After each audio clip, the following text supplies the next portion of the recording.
Good morning, Council. Please be seated.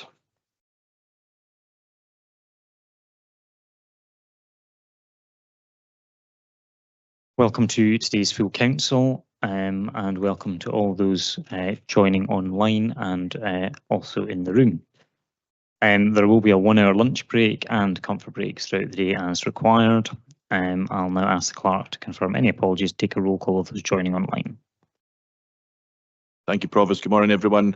We have no formal apologies for today's meeting. We have a number of members online, so when I call out your name, if you can confirm that you're in the meeting. Bailey Ahern. Present. And Councillor Harvey.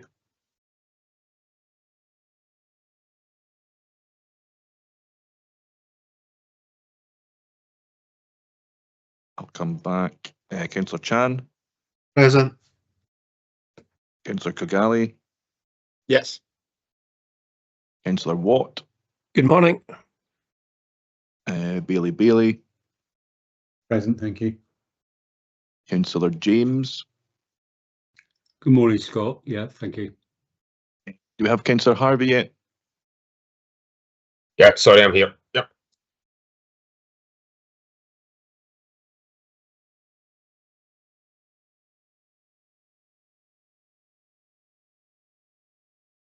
Thank you very much. I'm now going to ask Count. Oh, sorry, Provost, you missed me off. It's Councillor Braun. I'm online as well.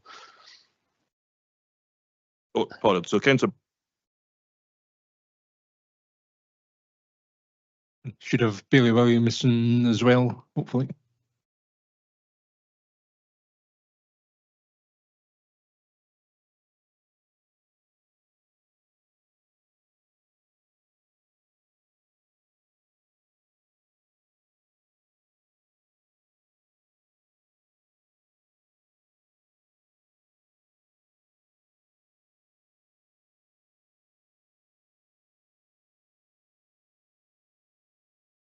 Okay, thank you. I'm now going to, somebody has their, we can ensure all our devices are on mute, please.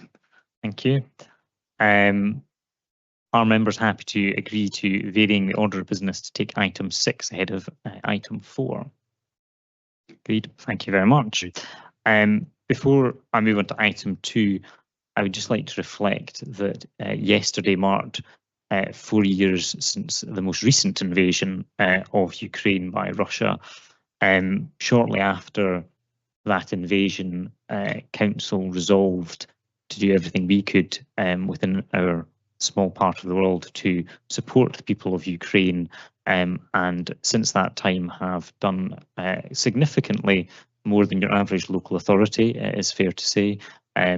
Obviously, we have taken symbolic action such as twinning with Nikopol, but we have also had enormous amounts of support sent out to Ukraine through Tayside and Strathearn, Help for Ukraine, TASH as they're more commonly known, based out in the Carse of Gowrie, and they have sent over 100 lorries of humanitarian aid to Ukraine over the last 4 years, which is an incredible amount, and they are one of the last centres sending stuff to Ukraine based in Scotland, and I think that is a testament to how strong the support has been here in Perth and Kinross.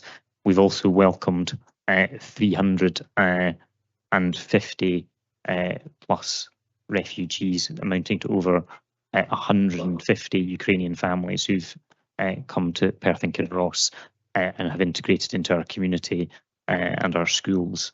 And obviously they wish to go home at some point when the war is over, but it is heartening to know that they have been welcomed here into Perth and Kinross during their time. And I think it's important just to reflect our continued support for them and their welcome here in our community. Councillor Carr, you wish to comment? Yes, I'd like to thank the Provost for highlighting the 4th anniversary of the full-scale invasion of Ukraine. As we enter this 5th year of Russian occupation, Ukraine continues to stand resilient in the face of ongoing aggression, despite the many hardships currently encountered by the Ukrainian people.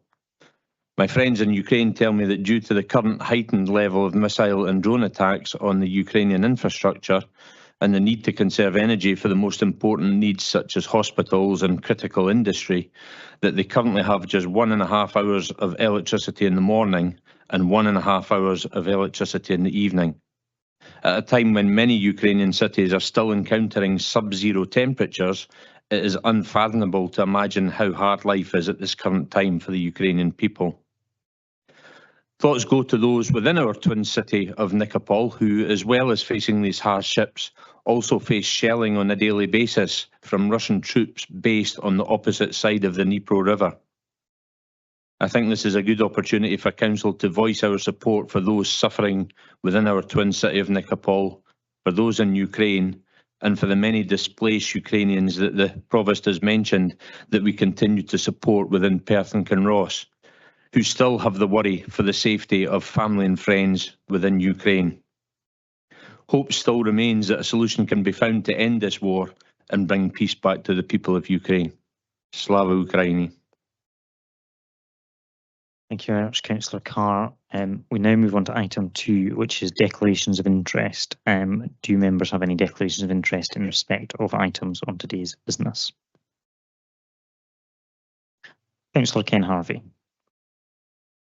Yes, Provost, thank you very much. I have a declaring interest in item number 4.2 regarding 125 High Street, so I'll be sitting out that meeting as usual. Okay, thank you very much, Councillor Harvey.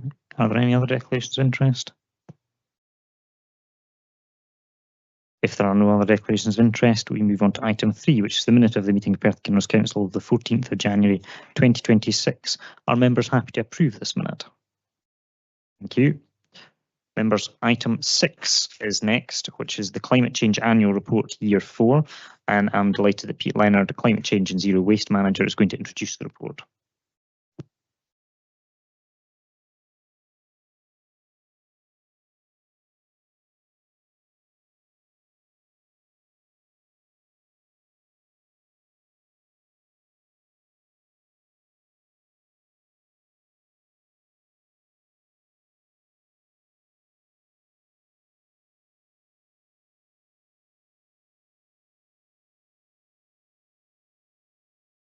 Thank you, Provost. Good morning, members.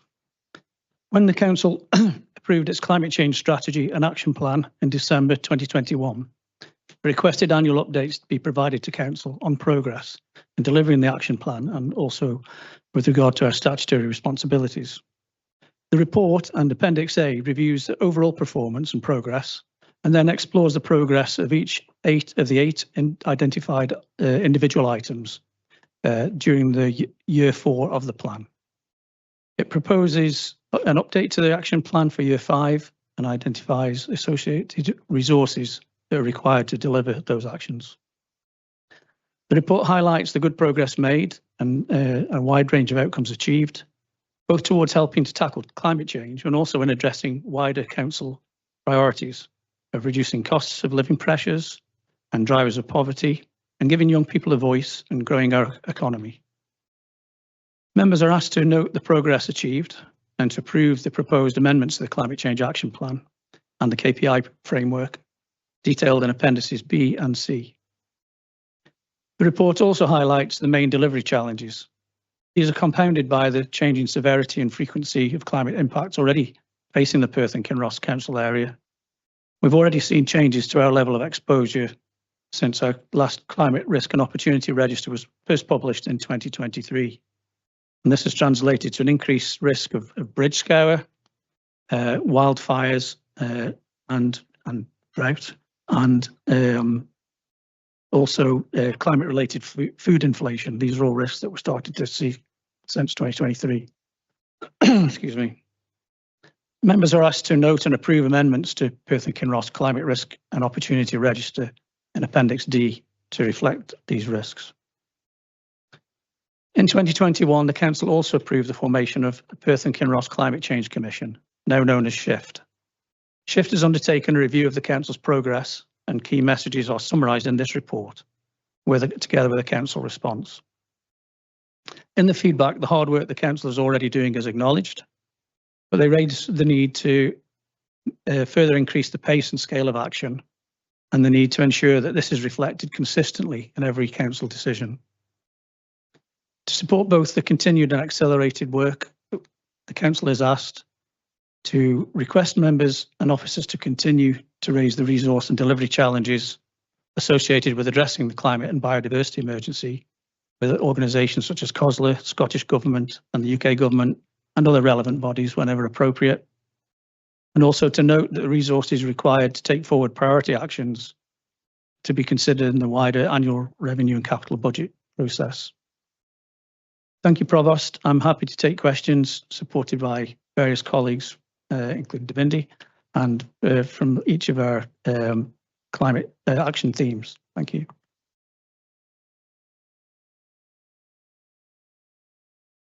Thank you very much, Mr. Leonard. Are there any questions on the report?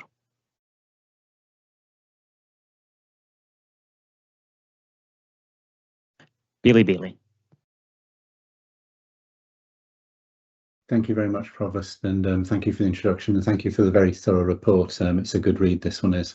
The part where I have a question about is on page 31 of the overall document pack. It's 4.21, where the report talks about one of the challenges being lack of coverage of public support.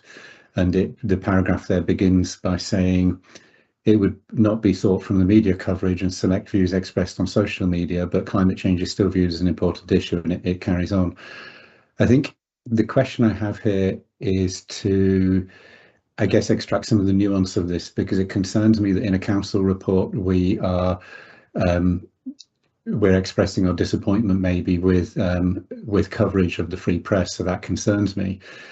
Would it be fairer to say here maybe that there is maybe a challenge whereby there's a sort of not in my backyard effect here, that people do generally support climate change and climate action, but then when it comes home to their house and means they have to change their lifestyle, that becomes a challenge? Would that be a better way of characterising this rather than maybe pointing the finger at the media? Thank you.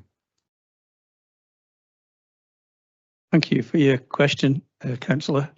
I think the point you make is a very good one in terms of the latter part of your point. In terms of your question, this item isn't really meant to be a shot at the local media. It's reflecting what we're observing in terms of when we push out positive messages around climate change. Quite often, when people will then pile onto the back of that and add, negative comments, and sometimes, and there are public figures who are also casting, doubt on the science behind it or the relative priority of it. So what we attempted to do in the report was to recognise that this is an emerging thing we're experiencing, and we need to counteract that in terms of being more positive with our messages, and also to highlight to the members here and to the public that while sometimes it may seem through social media that there's a certain view, when people are privately asked about it, about their own particular views, and the evidence comes back which says, yes, we still strongly support this as a priority and action needs to be taken. Thank you. Okay, thank you. Thank you very much. Bailey McLaren next. Thank you, Provost. Yeah, my question's around a comment you made in the introduction about climate-related food inflation. My understanding of part of the rising cost of food is food retailer grasping opportunities to inflate prices. I certainly know that the growers do not receive uplifts in farm gate pricing. So I would just like to understand where you're getting this feeling from in that respect. In terms of the climate-related food inflation, this is sort of based on a body of sort of international research, both sort of international and UK research. And it's not necessarily reflecting the prices that farmers will receive, but it's sort of reflecting the various impacts that have had on different crops. So there was the orange, the storm, the series of hurricanes that wiped out quite a bit of the US orange crop, which then sort of put a price spike into oranges specifically, or there was the Italian and Greek sort of olive oil, which has increased it, or you see, and it's sort of saying cumulatively by sort of 2040, we'll be expecting to be seeing on average 25% real term costs of food. This may also be what I know some of the farmers down south and from what colleagues in Angus have said, farmers in Angus are starting to see with the sort of warmer winters and wetter winters, are we getting sort of reduced yield? Are we getting increased sort of pest, which those aren't necessarily being translated directly into the prices that farmers are seeing, but it is causing a pinch. Right. I've said this before at this last year's report. Could you please engage with the NFU on this conversation? I think we should be focusing on local food security, what is happening in our local market. Food retailers are actually coming to this part of Perthshire and asking for more variety of produce to be available for supermarkets purchasing. So maybe there's a positive, but the impact with food production, we should look at food security first locally. You've talked about oranges, and that encounters food miles. That's not positive for climate. So I would really ask that we have a better sight on what is happening locally in that food production space. Thank you. May I respond? Yeah, thank you for that point, and it really well made and noted. During the course of this year and next, we will be working together on the Good Food Nation strategy, which will absolutely include the producers and all aspects of food production and consumption. But we'll definitely be speaking with NFU and local food producers. Thank you. Councillor James next, please. Thank you, Provost, and thanks for the report. To be honest, I've several questions because I've read this and I've more questions than answers that I was looking for, if I'm honest. But I'll try and keep it simple. With this, we look after public money, so members of the public give us their money, and it's up to us, we use it wisely. This is a lengthy report. It mentions figures here and there, but there's nothing that tells me what this is actually costing us. It tells us how, we've got some money in and what have you, but it doesn't actually tell us, how much it's physically costing us as a council. If I'm looking at page 24 of the report, key achievements, and it said we've reduced the council's own emissions by 16% year on year. Sounds like a great figure, but when you're looking at 1%, as a country, British Isles, 1%, we're adding 16% of a percentage of that 1% isn't a lot. So what is that? What are we actually reducing year on year? Thank you.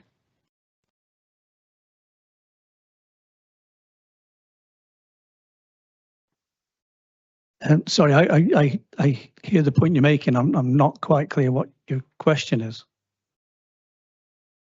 Okay, it was, I suppose, just two parts in this, but there's a lot more I wanted to ask, but I'm looking at key achievements, page 24 of the report, and the very first bullet point says we've reduced the council's own emissions by 16% year on year, with reductions seen across all areas. What does that mean in real terms? If is it reductions in carbon emissions? If so, how much have we actually reduced it? What was it in the first place? And what we've reduced it to? Because 16% sounds like a massive figure. So why are we still doing it? But and the cost, the whole cost of what it's costing us as a council to put all of these actions and plans into place. I'm thinking, for instance, passive house. We've done a leisure centre passive house. We've done a school passive house. They come with a massive cost. If you put eco in front of anything, it comes with a cost, and it takes a long time to actually regain those or see those costs back.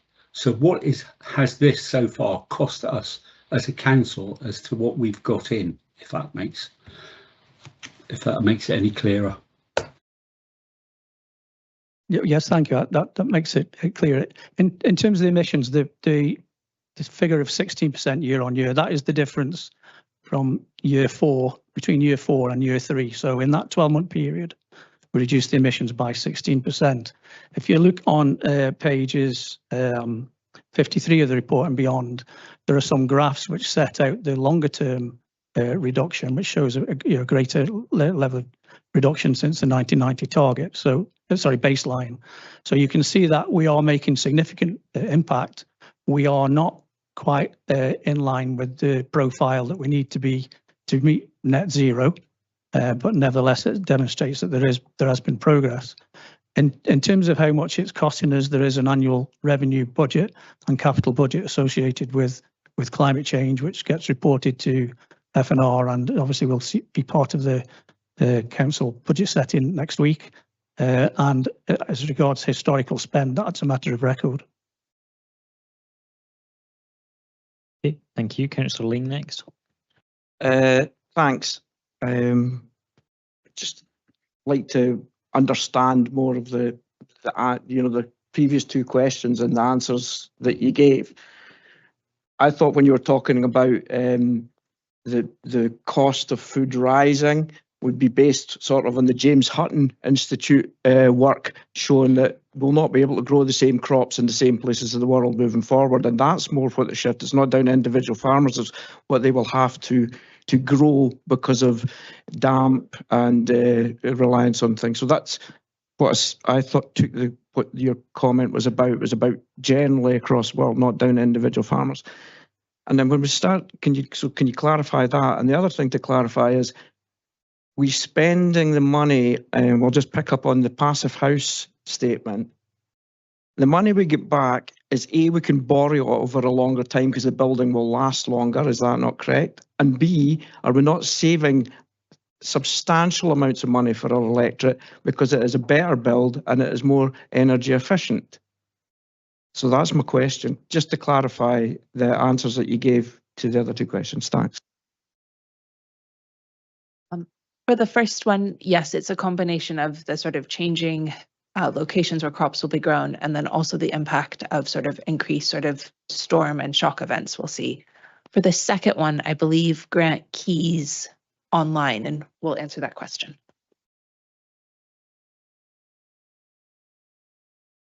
Morning, Provost. Morning, members.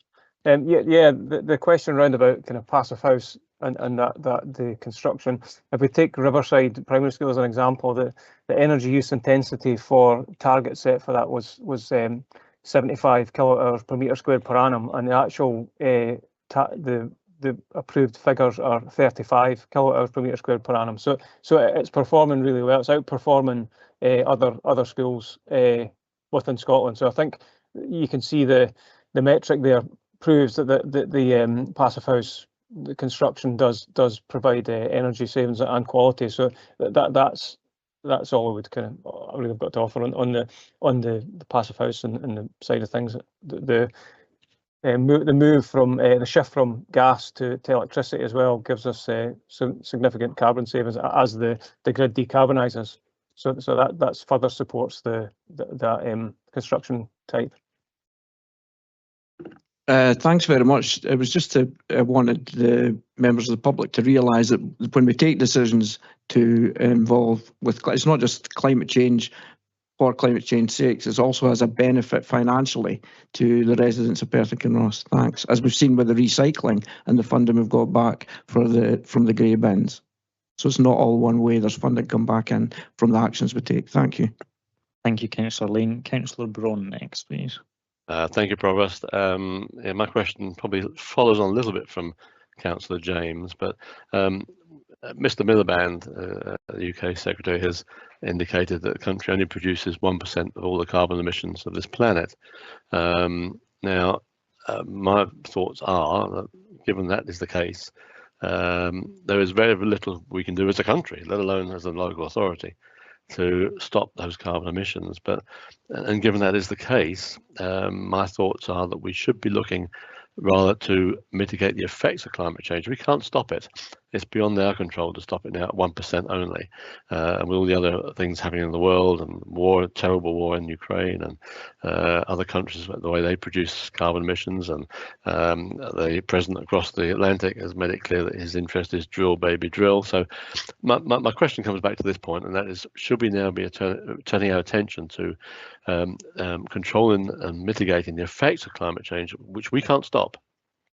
And I think Mr. Nedder mentioned in his presentation the points of higher temperatures that will lead to obviously the possibility of wildfires in our rural areas. He mentioned drought. We know that flooding is a serious thing, not just here, but across the whole of the UK. Should we not be turning our attention now fully to trying to control the effects of climate change, rather than trying to make some virtue signaling that the effect of net zero is not going to do any good? This is where the attention should be. Obviously we see flooding. We have had wildfires. Okay, Councillor Braun, I think we'll let officers answer the question. Yeah, you can see the point. Thanks, Prof. You can see the point. Obviously. Thank you.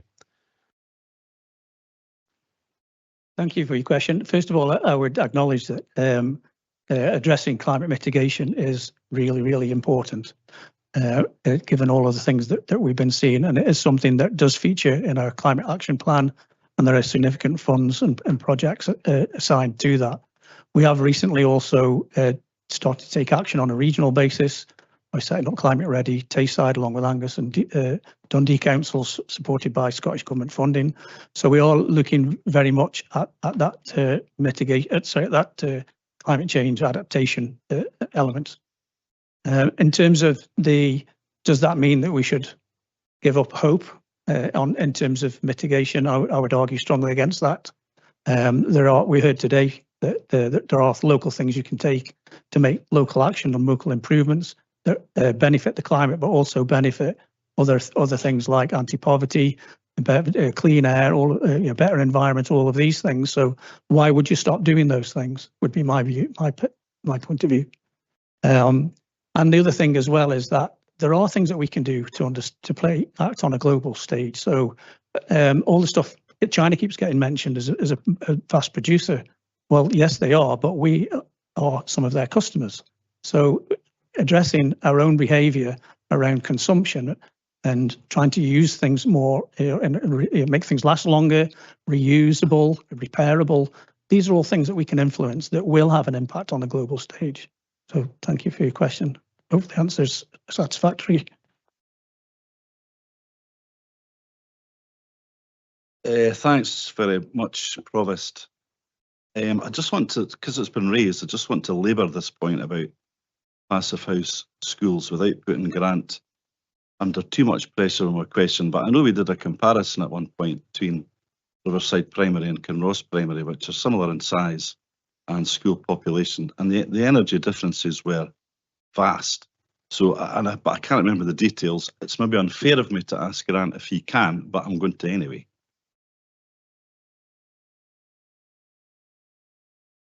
Yeah, I can come back in. I can't remember the exact figures, but if you take the energy use intensity that I mentioned earlier, as I say, Riverside's about 35 kilowatt-hours per metre squared per annum, and I think Kinross may have been somewhere in the region of 100 kilowatt-hours per metre squared per annum. So there's a significant difference, I think, when you look at that, using that as a metric and a benchmark. So I can get the exact figures if that would be helpful, and supply them at a later date. But at the moment, I don't have them to hand. But it's along these lines, I think, was the difference.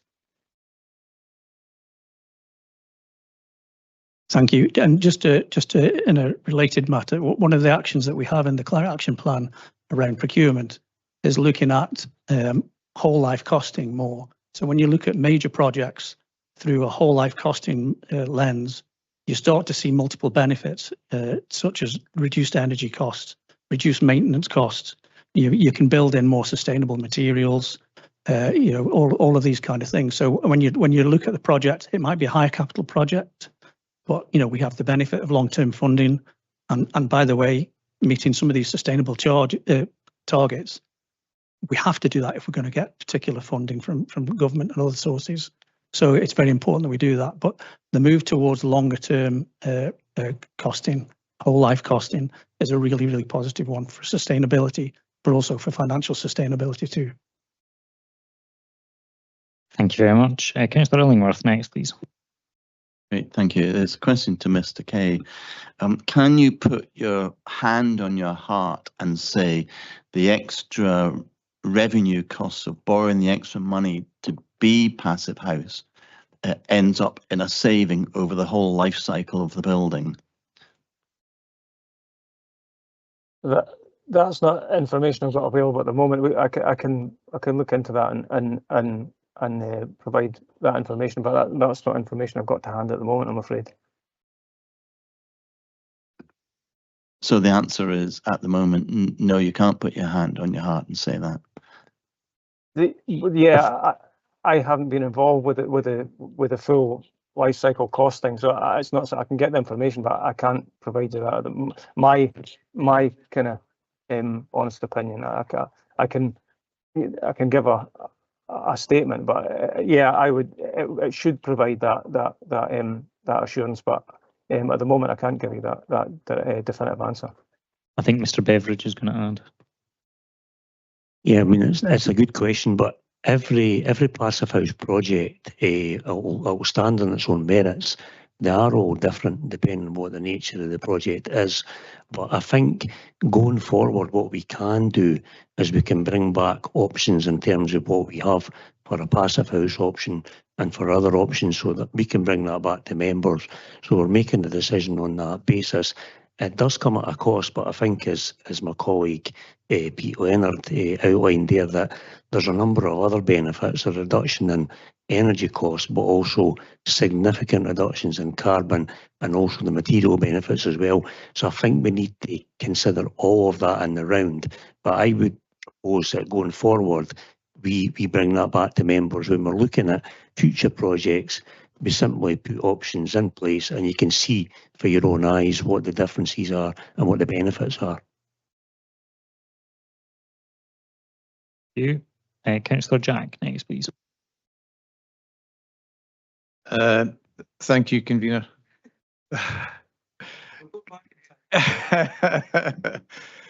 Sorry, thank you, Provost.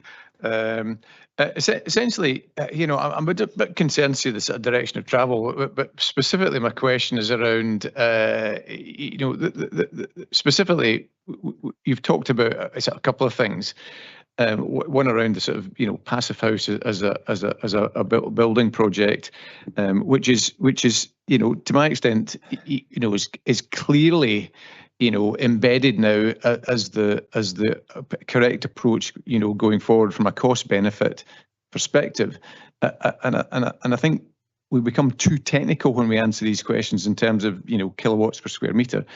You know, we should be presenting this information as a saving, an annual saving and a relative cycle cost. But my specific question, you know, was around this element of the report and the impact on Perth and Kinross.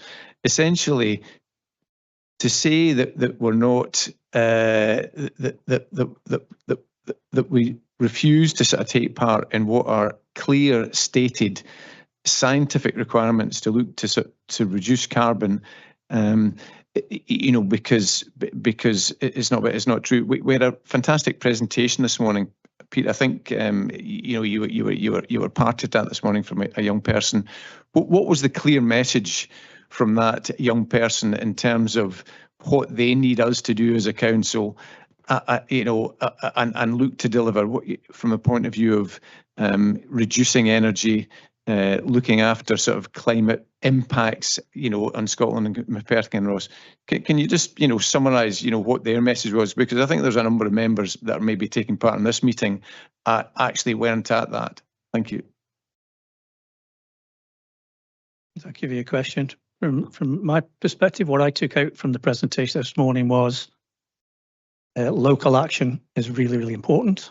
To stimulate that, you need to educate people and give them not just information, but experiences which help them to connect with the world around them, and then give them opportunities to apply their brain and their voice and their action and their energy to make a positive difference. And by doing that, not just in a school environment, but offering kind of volunteering opportunities and other means by which people can engage at a societal level to make a difference. That's what I took out of it. Thank you. That's helpful. And I think it's one other thing to add in terms of the future jobs, high quality and rewarding jobs in the future that will come from these sectors, not building coal-fired power stations or some of the technology that is rapidly being overtaken. Thank you. Councillor Smith next, please. Thank you very much, Provost. My question regarding going back to this passive house bill that we seem to be completely into. I got disappointing news last night at a ward meeting I was at that a school building that is in my ward will be put back. It's been on the go for about 8 or 9 years now, and it has come in at 1.3 million over budget. They are now decided that they will go back and look at what we would class as normal building standards. So what you've been telling me about all the savings, etc., doesn't seem to make sense on this. So I think if you're blinded completely with this, it's costing an awful lot of money. So I think, why are we not using normal standards? Thank you. Thank you, Councillor Smith. I think part of what I'd like to do going forward is to try and achieve the passive house standards by basically without getting the actual certification. I think part of the issues around passive house is that your materials are really selective. There are only certain materials which pass that passive house standard. So part of our thinking going forward, we will be looking at trying to achieve that same standard, but by using better materials that are available to us at a lower cost. Now that will be a consideration going forward, but where we are just now, and I know the project that you're referring to, we're too far gone with that to actually continue down the route of passive house. We need to wind that back and see what we can pull back in terms of costs to bring that more in line with our budget availability cap. Thank you. Councillor Duff. Thank you very much, Provost.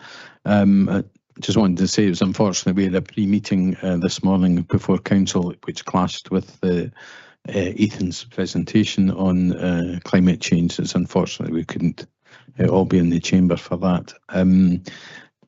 Just in relation to, my question is in relation to household waste going to landfill, and certainly the report before us today shows a very strong performance in that, reducing it from 27.1% presumably down to 6%, just above our target of 5%.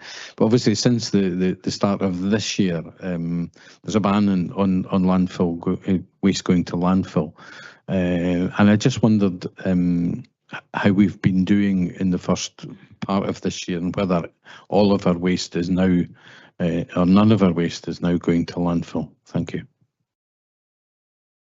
Thank you for your question, Councillor. I can confirm that none of our biodegradable municipal waste has been going to landfill since the 1st of January. Thank you. I've got Thanks, Provost. My memory may be failing me, but I thought we took a decision at Council at the moment that public buildings would be built to passive house standards. So, and is that not the position we're in just now? And any change to that, from Mr. Beveridge and that, we'd have to come back to Council before we can even talk about moving back to it. So just some clarity on that. I think, yes, the position is passive house where possible, and I think it's also worth reflecting that The current building standards are quite close to Passive House anyway, which I think is what Mr Beveridge was reflecting previously, that actually, although we may not call it Passive House, which is a specific build standard type that has a special meaning, actually, effectively, a lot of what we're doing is built to equivalent standards, and I think that's generally what is being achieved. Mr Beveridge can perhaps provide any further detail. That was a really good response, actually. I think exactly that. I mean, we are absolutely committed to saving energy. I think you can see that from the team that we've got, led by Grant Key, that you'll be outperform a number of other local authorities in terms of our achievements. What we're looking at, it's the cost part that keeps coming up over and over again in terms of Passive House. So what we're trying to deliver is that same standard or better, but for less cost. So that's part of what we will be exploring. Now, because we have such a robust energy and engineering team, we can evidence that and demonstrate that through modelling. So it's not something that we'll be trying to wind back or come up with a lesser standard. We absolutely are. But what we need to discover and find out as an authority is how do we guarantee that level of quality that we are getting and we have enjoyed with Passive House. That's part of the Passive House approach, is that it does lock in that good quality for our buildings, which is what we all want. Thanks, and that's sensible. I was just wanting clarity on the council, the decision on the council several years ago when we were talking about public buildings. So maybe somebody can send me that, what we decided. Thanks. I think it was in relation to, if I recall, a budget item around PH2 and Perth High, and that was when the council made that general direction. So I think that is where it comes from. I can't recall the year, I'm afraid, but we can, I'm sure, get you an answer on that after the meeting. Thanks. Okay, thank you. Councillor Braun next, please. Thanks, Provost. Just coming back on something Mr. Leonard mentioned, he was talking about educating people about climate change, and I wonder, are we actually, to put it in a vernacular, selling the story correctly? And I seem to recall not too long ago there was a big version on television about the damage being caused by plastic bags, plastic shopping bags. There are photographs of bags splashing in the sea, on the beaches with wildfowl caught up in these bags, and the public suddenly stopped buying and using plastic bags, irrespective of any 10 or 5 pence charge, and that worked. And I just wonder, do sometimes we look at this the wrong way, and should we try to sell this concept differently, or trying to concentrate on certain aspects of it? Would that be an easier way of getting the public on side?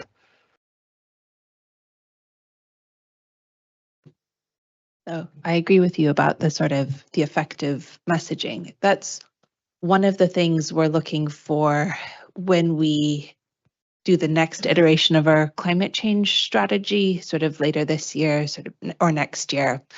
And is it's instead of moving the conversation away from sort of tons of carbon and what that means, because for most people in this room, myself included, it's very hard to picture what is a ton of carbon or what's a kiloton of carbon or what's that. But it's moving about what are the transitions we want to see and what those impacts will have on sort of real people's lives.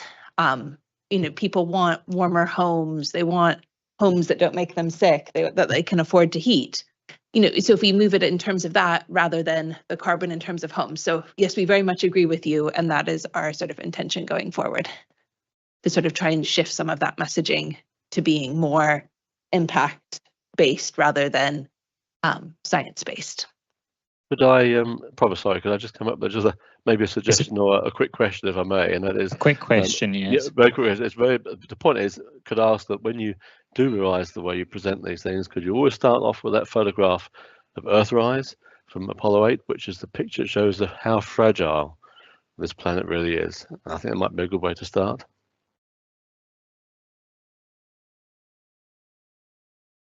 We will consider that. Yes, thank you. Councillor Forbes next, please.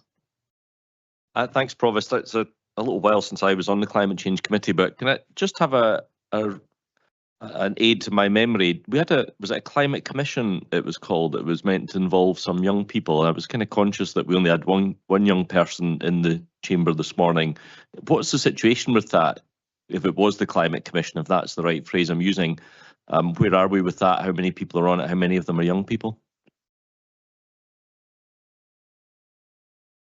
So the Climate Commission has rebranded itself. It had a period of time where they were a bit low on membership, so they've had a very active recruitment process through the summer of this year, and they now have a full team of people from a range of backgrounds and experiences. The terms of reference for the Commission, which has now changed its name to Shift, the terms of reference do include that there should be a 30%, minimum 30% of young people present on the group, and that was reinforced at this time last year at this annual update, so in December. So Ethan is a member, and I'm not sure if there are any other younger members. We have one other younger member, so we have more work to do. We will support Shift to do that, but that's very much the intention to try and do that. And the idea of having a commission is to bring other voices and other influences beyond the council to try and shift the dial on some of these things, including engagement. So yeah. Thank you very much, Councillor McEwen.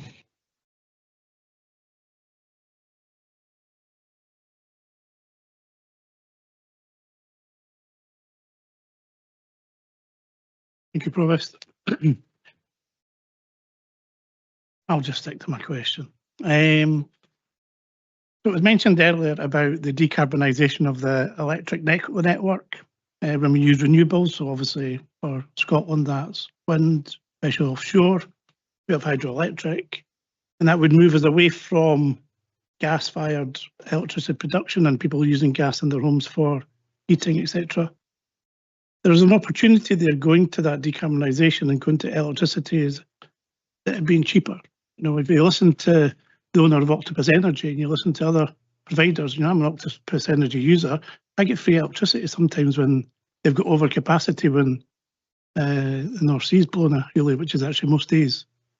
So that will make the cost of electricity cheaper for the residents of people in Scotland, no matter what Westminster does with how they charge us for energy. So that's the opportunity that exists for supporting these climate initiatives. And that's without going into the stuff about passive housing, microplastics and forever chemicals that other people seem not to understand. So could we have the possibility of cheaper electricity for all our residents in Scotland because of some of these motions to move to decarbonise electricity system?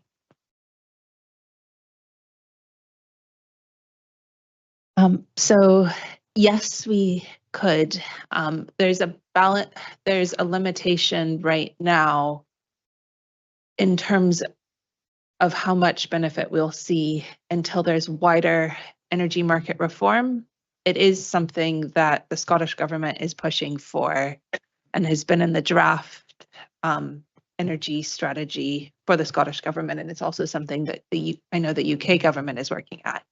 There are time benefits, in terms of diurnal fluctuations and where you can get cheaper electricity at night. Right now, and once the UK, because the Scottish energy is fully tied into the UK energy grid, until we get it's right now the price of energy set by the most expensive cost feeding into the grid, which is dictated by the gas prices. So until across Scotland there's the sort of increased capacity, and also across the UK, we won't necessarily see the full benefits of the sort of decarbonisation. But I'm hoping if the 2030 sort of power objective is met, that in the next sort of 4 years, we will start to see really massive savings, and the costs will come down for residents and businesses. Thank you. Bailey, final question. Thank you very much. And just maybe rounding us out by reflecting on the fact that we have succeeded in building I think it's the Blair Rec, as well as Perth High and the Riverside Primary School to Passive House standard, which I commend. Just a bit of a technical question, really. Did we put those forward for the assessment, and do we have the kind of certificate that passive house? Have we done the sort of geeky thing we saw on the Guy Martin programme where they test the insulation and the and for drafts, etc., or have we rather built them to passive house standard rather than seeking passive house certification? Just seeking some clarification on that. Thank you.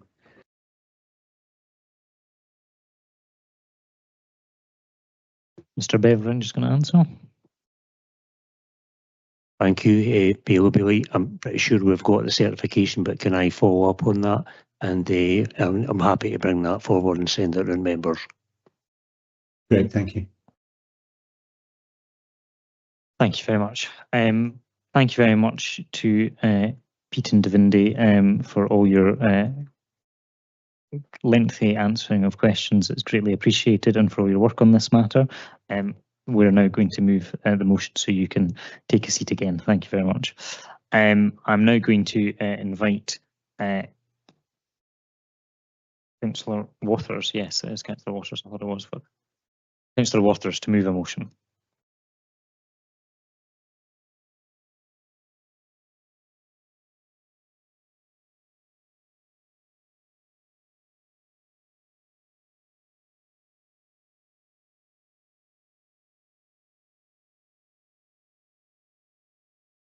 Thank you, Provost, members and residents of Perth and Kinross. First of all, I would like to thank Ethan for coming in this morning and giving a presentation to us, which was inspiring to give that younger view of the importance of climate change from his perspective. And certainly share his loves with the hills and stuff like that, and getting up the mountains and enjoying this beautiful country we have, but understanding a lot of the motivation behind dealing with climate change is about understanding that environment and understanding what we are out to protect and what we want to restore as well. We've got a bit of a list on the importance of history as well from Ethan, but thanks very much for doing that this morning, and thank you to all the members who made the effort to come along and listen to Ethan this morning. That was appreciated as well. Thanks to officers for all the work. You know, huge team behind all this, the climate change stuff that goes on in the council, and I'll cover that in my speech as well. Just you know, with debate, I just want to cover something, Priya, in relation to adapting and resilience, which is within our communities, is so important, and it's a big part of climate change moving forward. And some of the questions and comments relating to mitigation in relation to adaptation. Current modelling is clear. You know, every tonne of CO2 that we cut reduces future warming. And reducing that future warming avoids the worst impacts within our communities that we're responsible for. Mitigation isn't futile. It's effective, urgent, and essential. What we do now will decide whether future generations face escalating crisis or benefit from the decisive action we take today. Adapting is important. We have to adapt. There's no choice. If we do not mitigate, the level of adaptation we will have to do will just increase and increase and increase. And that needs to be understood by everybody. I am pleased to move approval for the Year 4 Climate Change Progress Report and its associated recommendations. This report sets out not only our statutory responsibilities, but also the reality of how climate action is reshaping the way we serve our communities. It gives a comprehensive update across all 8 thematic areas of our climate change action plan, a plan delivered by more than 30 teams and over 100 officers across the council, all working to a more resilient, fairer and more sustainable Perth and Kinross. Provost, the past year has seen significant measurable progress. We have achieved a 16% reduction in the council's scope 1, 2 and 3 emissions, reversing post-pandemic increases and putting us firmly on a downward trajectory. That reduction has not come from one action, but from a coordinated, meaningful change across our organisation. Improved energy efficiency in our estate. The rollout of Scotland's first Passive House Leisure Centre and an additional Passive House secondary school. Greener fleet choices, including expanding the use of low-carbon HVO fuel for our heavy vehicles.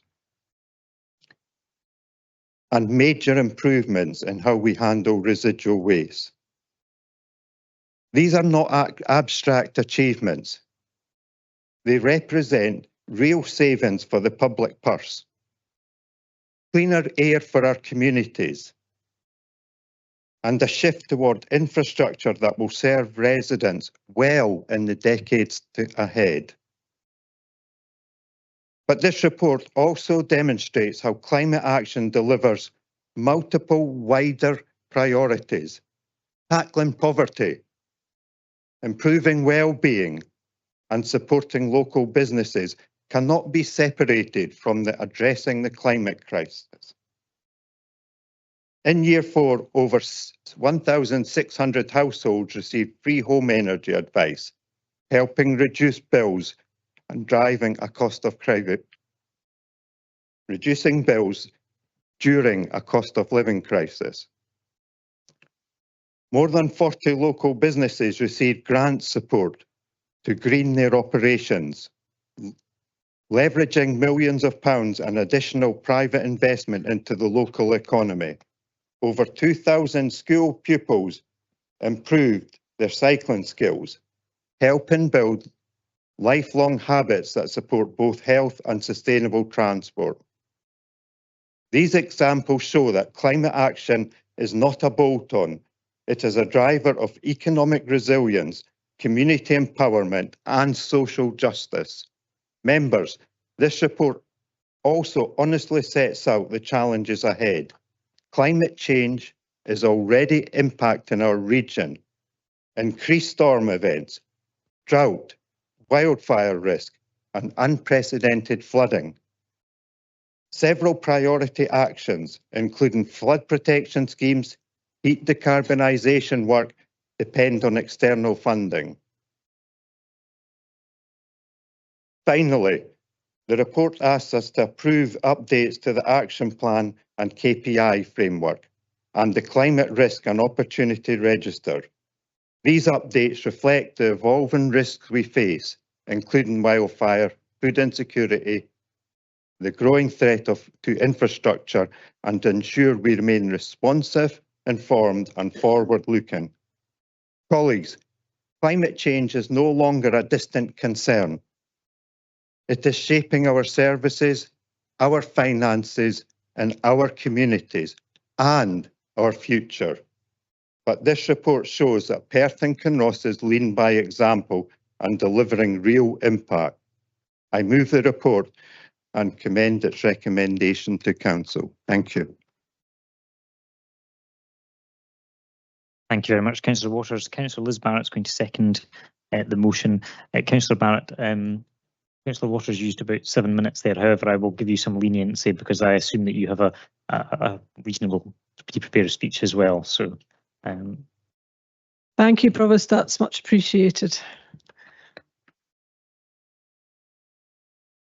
This is an excellent report demonstrating our progress in delivering our climate change action plan, meeting our statutory responsibilities and supporting many key priorities of this council, not just the obvious one of tackling climate change. I'd like to start by adding my thanks to Ethan for the great presentation he gave to those councillors who did turn up for the briefing earlier this morning about shift and volunteering and his very competent handling of all the questions that we fired at him. It was really inspiring. Thank you. The passion and concern of our young people, which we also see at our annual Youth Climate Conference, helps remind everyone in this chamber of the importance of our commitment to climate action to mitigate the immediate effects of climate change and adapt and build our resilience for the future, and especially to protect the most vulnerable as we're doing it. I also thank Ethan and the other climate commissioners for stepping up to join the SHIFT team, for their constructive comments on the update to the action plan, and for getting involved in the themes being addressed by SHIFT with the Council in the coming year.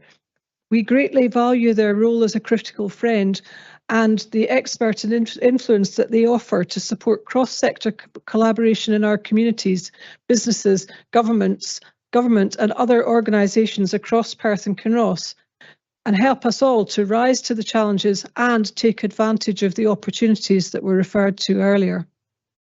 Pete Leonard leads a very bright and committed climate action team, and I'd like to give particular thanks to Davindi Grant as team leader for all she's done right up to the wire today.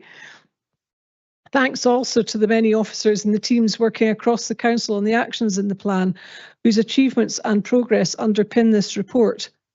As Pete said, tackling climate change needs to be baked in consistently to everything we do right across the Council.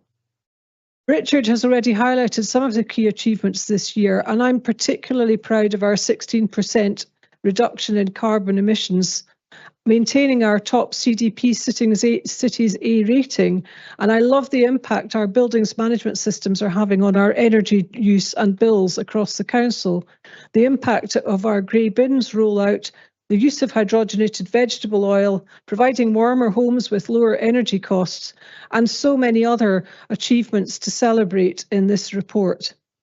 As Richard said, PKC on our own can't tackle the climate and nature emergencies that we face and that are increasingly obvious in their impacts on weather and biodiversity. I'm sure many in this chamber share my dismay and disappointment over the lack of clear and consistent targets, lack of a plan, or guidance or funding from the Scottish Government, coupled with backtracking by Westminster, and I endorse the call for us to keep raising the resource and delivery challenges associated with addressing the climate and biodiversity emergencies with COSLA, the Scottish and UK governments and other relevant bodies wherever appropriate. The changes to the climate risk register tell us that the climate emergency is making a difference here and now. This is about the future of our area, our people and our planet, and we do need to do more faster. We do know that the Council is only directly responsible for 2% of the area-wide emissions, but we also know that the vast majority of people here in Perth and Kinross recognise that this is an immediate and urgent problem, want to help do something about it and are making changes.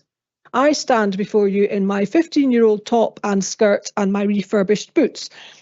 The Climate Cafe movement started in Perthshire, and the new collaborations through Climate Connect will give more opportunities for working together.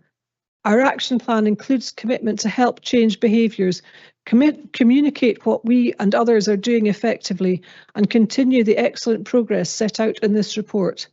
I'm very pleased to second the recommendations to you. Thank you.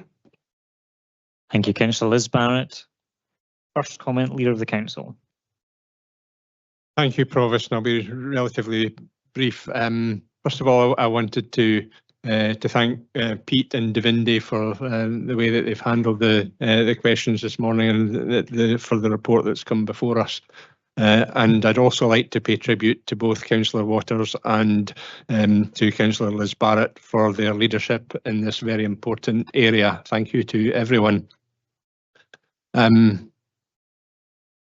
Most of all, though, today, I have to say that I'm a little disappointed with some of the comments that have been made by some elected members today, which could possibly be summed up by saying we can't make a difference because the country or our local authority area is just too wee. I'm sorry, I just find that really disappointing. We have heard from Ethan McGowan, head boy of Perth Academy this morning, and it was a tremendous presentation. The good news, I have to say, is that the presentation was recorded, and so what I would invite everyone to do who wasn't able to attend today, and I understand why that was. But I would invite everybody to listen to the way that Ethan answered the question I asked of him in the midst of all the other questions, which was around how does he feel when he hears the arguments about other countries doing things that are not helping the environment, and so why should we bother? Please just listen to what Ethan said in response to that question. So I won't continue to ramble on, but I'm very pleased with the report, delighted with the progress that is being made, but of course there's so much more that we need to do, and we will try to do that. Thank you. Thank you, Mr. Leader. Councillor McCall next, please. Thank you, Provost. Climate change is a global issue that affects all of us. That this Council declared a climate emergency and established the Climate Change and Sustainability Committee demonstrates our collective recognition of the importance and urgency of climate change and our recognition of the importance the public places on this subject, as referenced in paragraph 4.21 that was also referenced by Bailey. That we have a service committee with a focus on climate change and sustainability, in my opinion, and a budget allocation to enable officers to address the climate emergency demonstrates our commitment to proactively address and mitigate risks rather than metaphorically sit on our hands waiting to react to adverse events as they occur. For those questioning the cost of addressing the climate emergency, perhaps the real question they should ask themselves is what is the cost to our constituents, local food producers and businesses of doing nothing other than reacting to climate incidents as they occur. I suspect that as in most areas of economic activity, the preventative rather than the reactive measures are far more financially beneficial to all concerned, both in the short and long term. I wish to thank officers and elected members of the Climate Change and Sustainability Committee for their commitment and work in this area. In my opinion, it's exemplary. Provost, I welcome this annual report and fully support the Climate Change Action Plan before us today. Thank you. Thank you, Councillor McCall. Councillor Watt. Thank you, Provost, and thank you for the report today. We're in danger. We're very much in danger of falling asleep at the wheel with this 1% figure that is used for the UK. China has been mentioned twice today in very poor light. But it's interesting, of the 30% of their CO2 emissions, 25% of them, a quarter of China's emissions, are effectively driven by consumption outside China, which is Europe, US and Japan.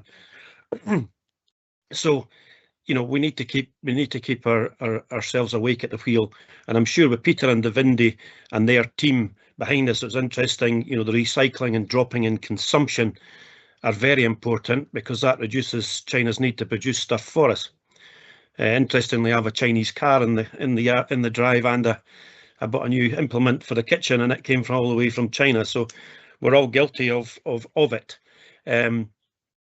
But we need to do it also without suffocating our local industry, agriculture and business. And interestingly, China are going to be carbon neutral by 2060. The largest installed capacity of wind power, major investments in hydroelectric vehicles, and they install more renewable energy capacity each year than any other country in the world. So I think I fully support this report, and we continue to support it moving forward. Thank you. Thank you, Councillor Watt. Councillor Illingworth next. Thank you, Provost. I'm going to start with a confession.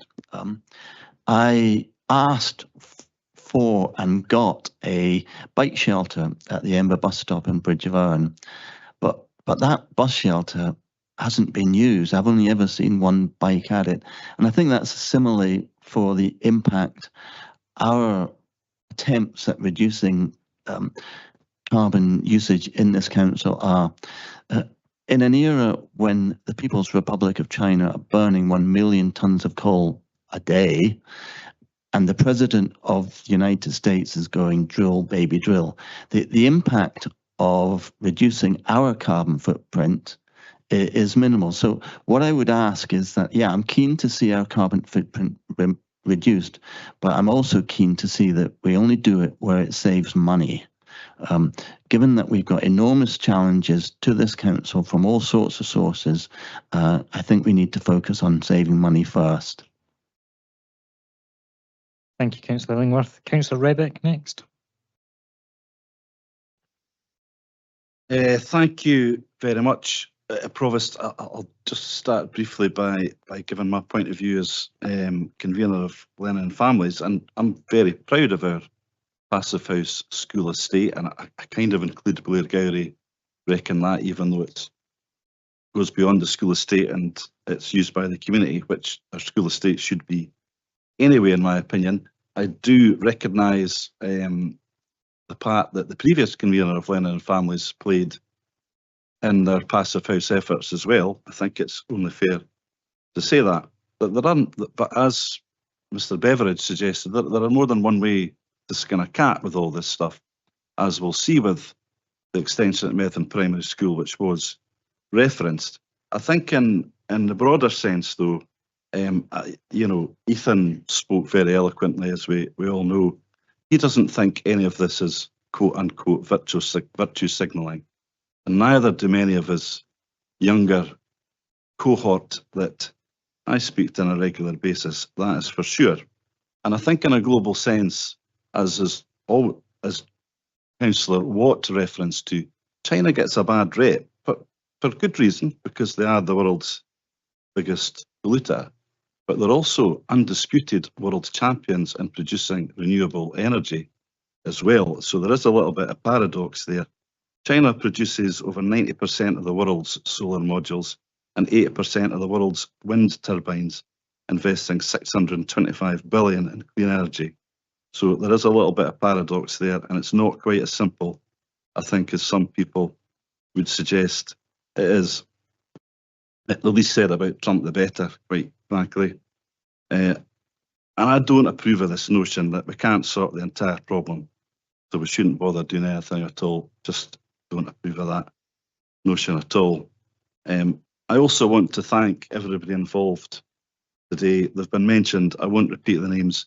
And without being too melodramatic, I do think there is a connection between the new life that Davindi is away to bring in the world and the better Perth and Kinross that hopefully we will have as a result of the work that Davindi's team are doing. I do think there is a direct connection there, and I will be supporting this paper. Thank you. Thank you, Councillor Rebeck. Bailey.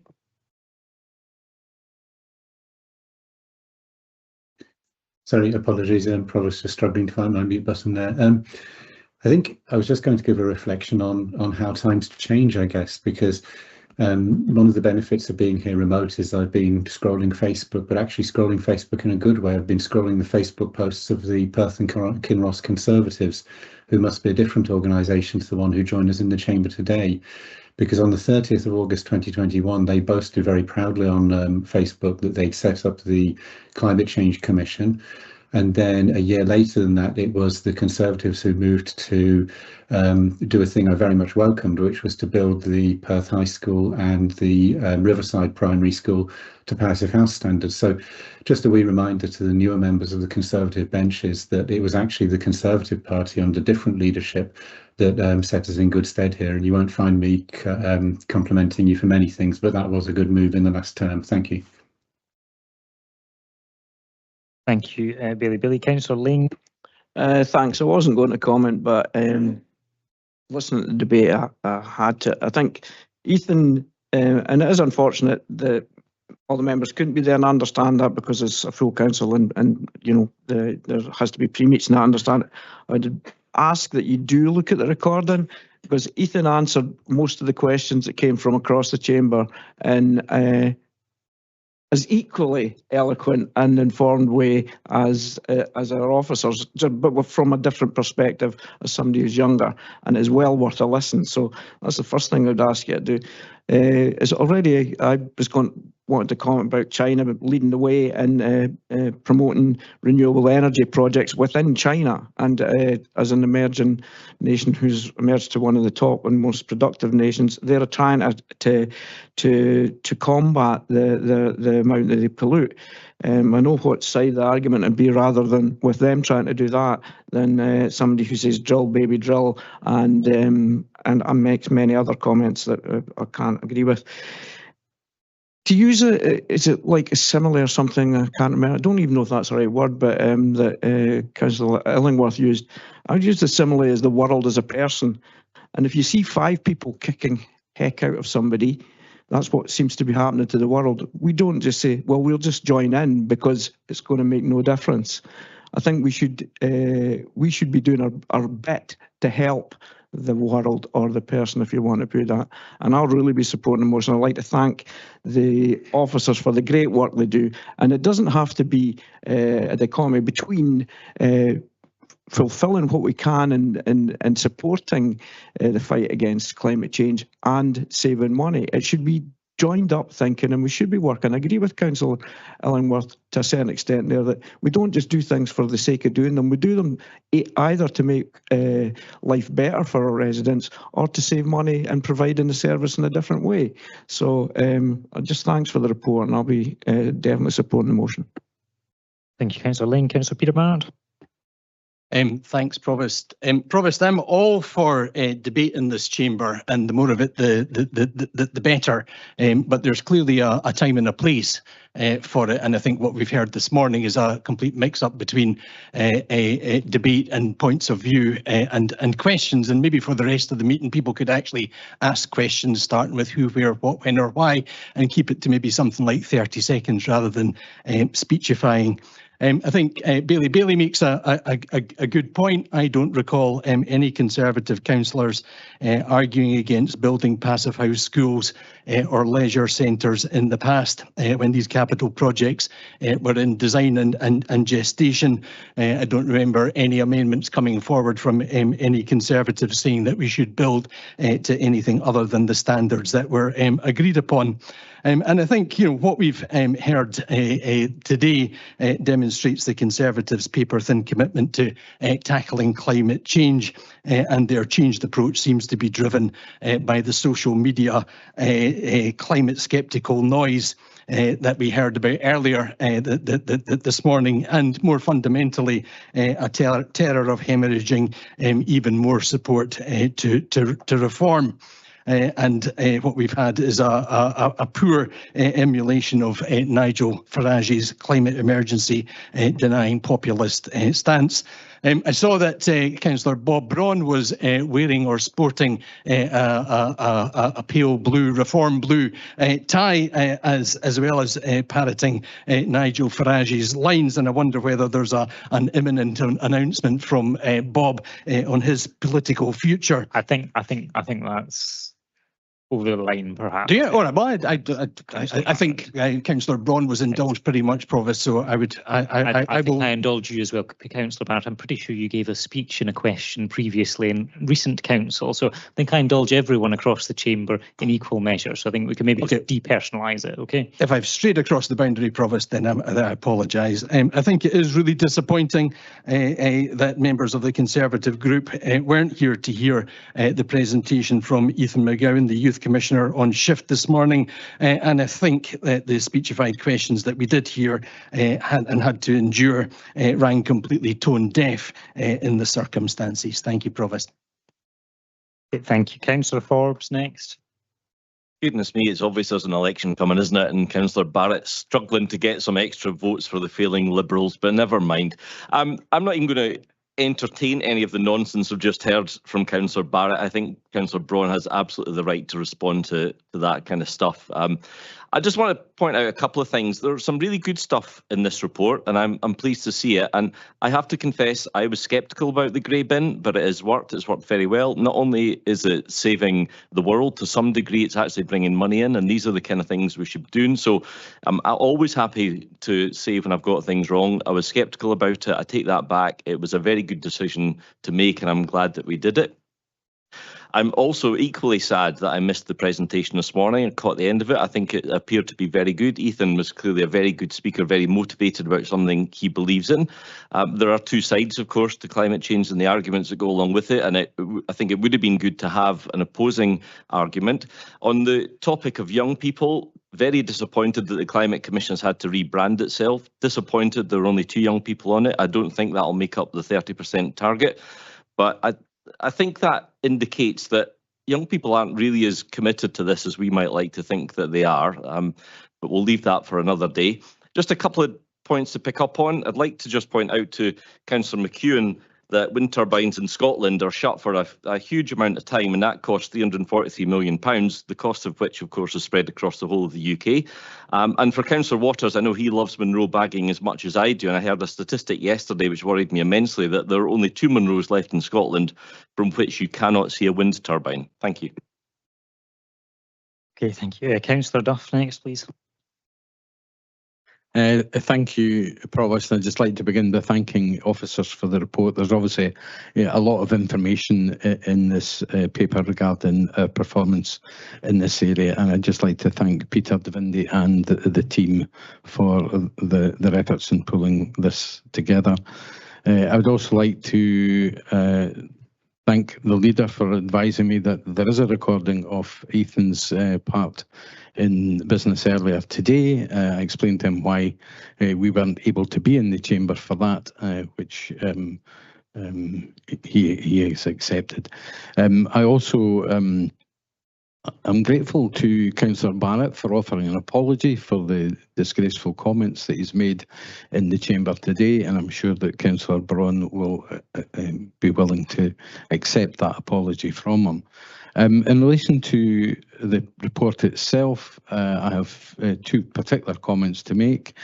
Firstly, as I was reminded by Councillor Bailey, but I did intend to make this comment before he said it, it was the decision by the previous administration led by the Conservatives to move to Passive House. It was a bold decision at the time, and one which has brought many advantages to Perth and Kinross. We knew that there would be significant costs attached, but believed that the benefits were there to be had, and I am very proud that we have delivered a Passive House, Riverside Primary, Perth High School and Blairgowrie Recreation Centre from our decision. Secondly, can I comment on the work by our resilience team in extending the number of community resilience group support across Perth and Kinross? Recent experience in my ward has shown the need for communities to consider what they can do to help protect themselves from the effect of severe weather and other events, and I'm grateful for the work and the support that has been undertaken in this area too. Thank you. Thank you, Councillor Duff. I have a point of order from the Leader of the Council.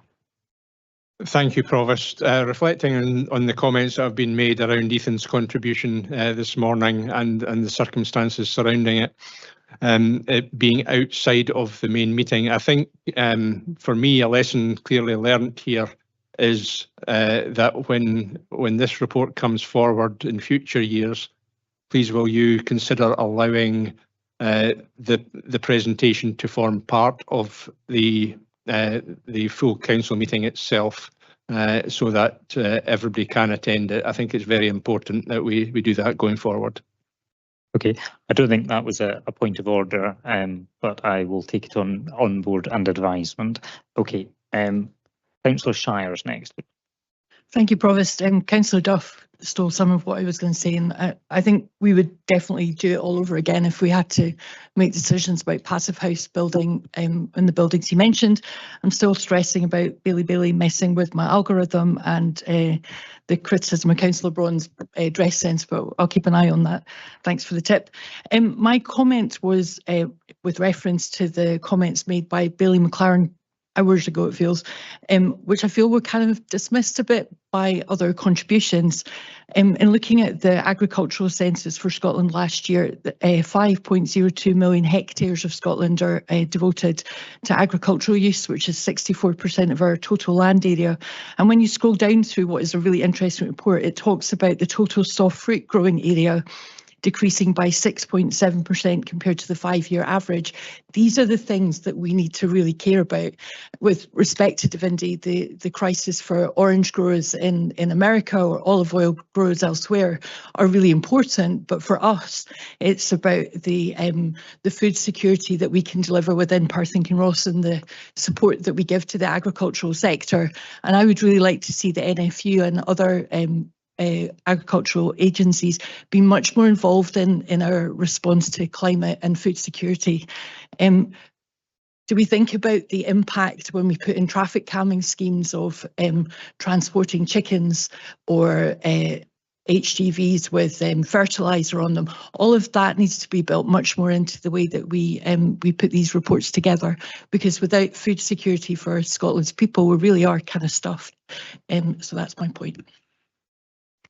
Councillor Shires. Councillor Kigali next.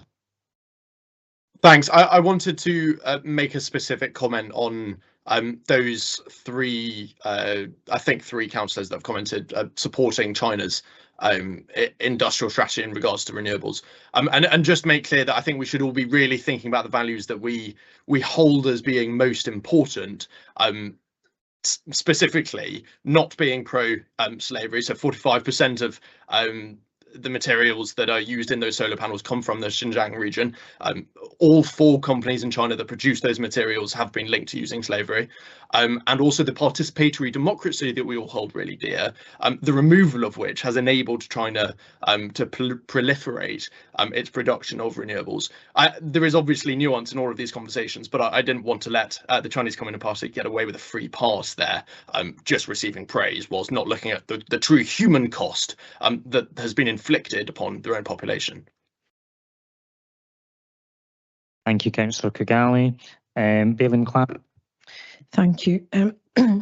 Contrary to Councillor Forbes's comments there, I would actually disagree with them about diminishing votes. However, I would, Councillor Shires, what she said it just echoes my thoughts. And yes, I would strongly ask that we have a stronger, active engagement with the food producers within Perth and Kinross to understand what they are doing around climate change, how they're adapting their methods. And yes, they are working with James Hutton, GHI, who are creating new varieties of barley. There's a huge story there that I don't believe we are understanding enough. So please, can I strongly ask that this is picked up? Thank you. Thank you, Bailey McLaren. Councillor McEwen next, please.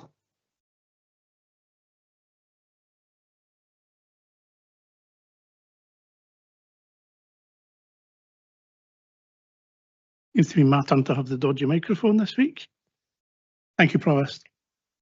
This report that we have in front of us is extremely important, and I thank officers for all the work that they have done in bringing this to us.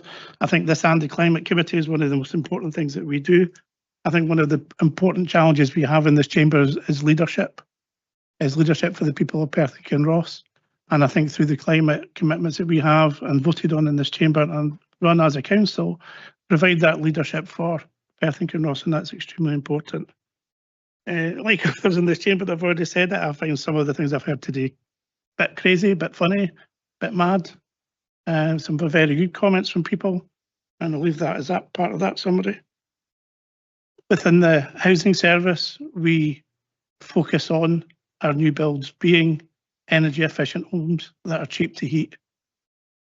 Looking forward to solar panels, batteries, different type of heating systems in houses, and that already exists within our social housing. That tackles poverty because it's then cheaper to heat your home. If you're in a social home that's brand new, that's well easy to heat, you and your children will not be in poverty. If you live in a private accommodation with gas central heating, you'll be in poverty.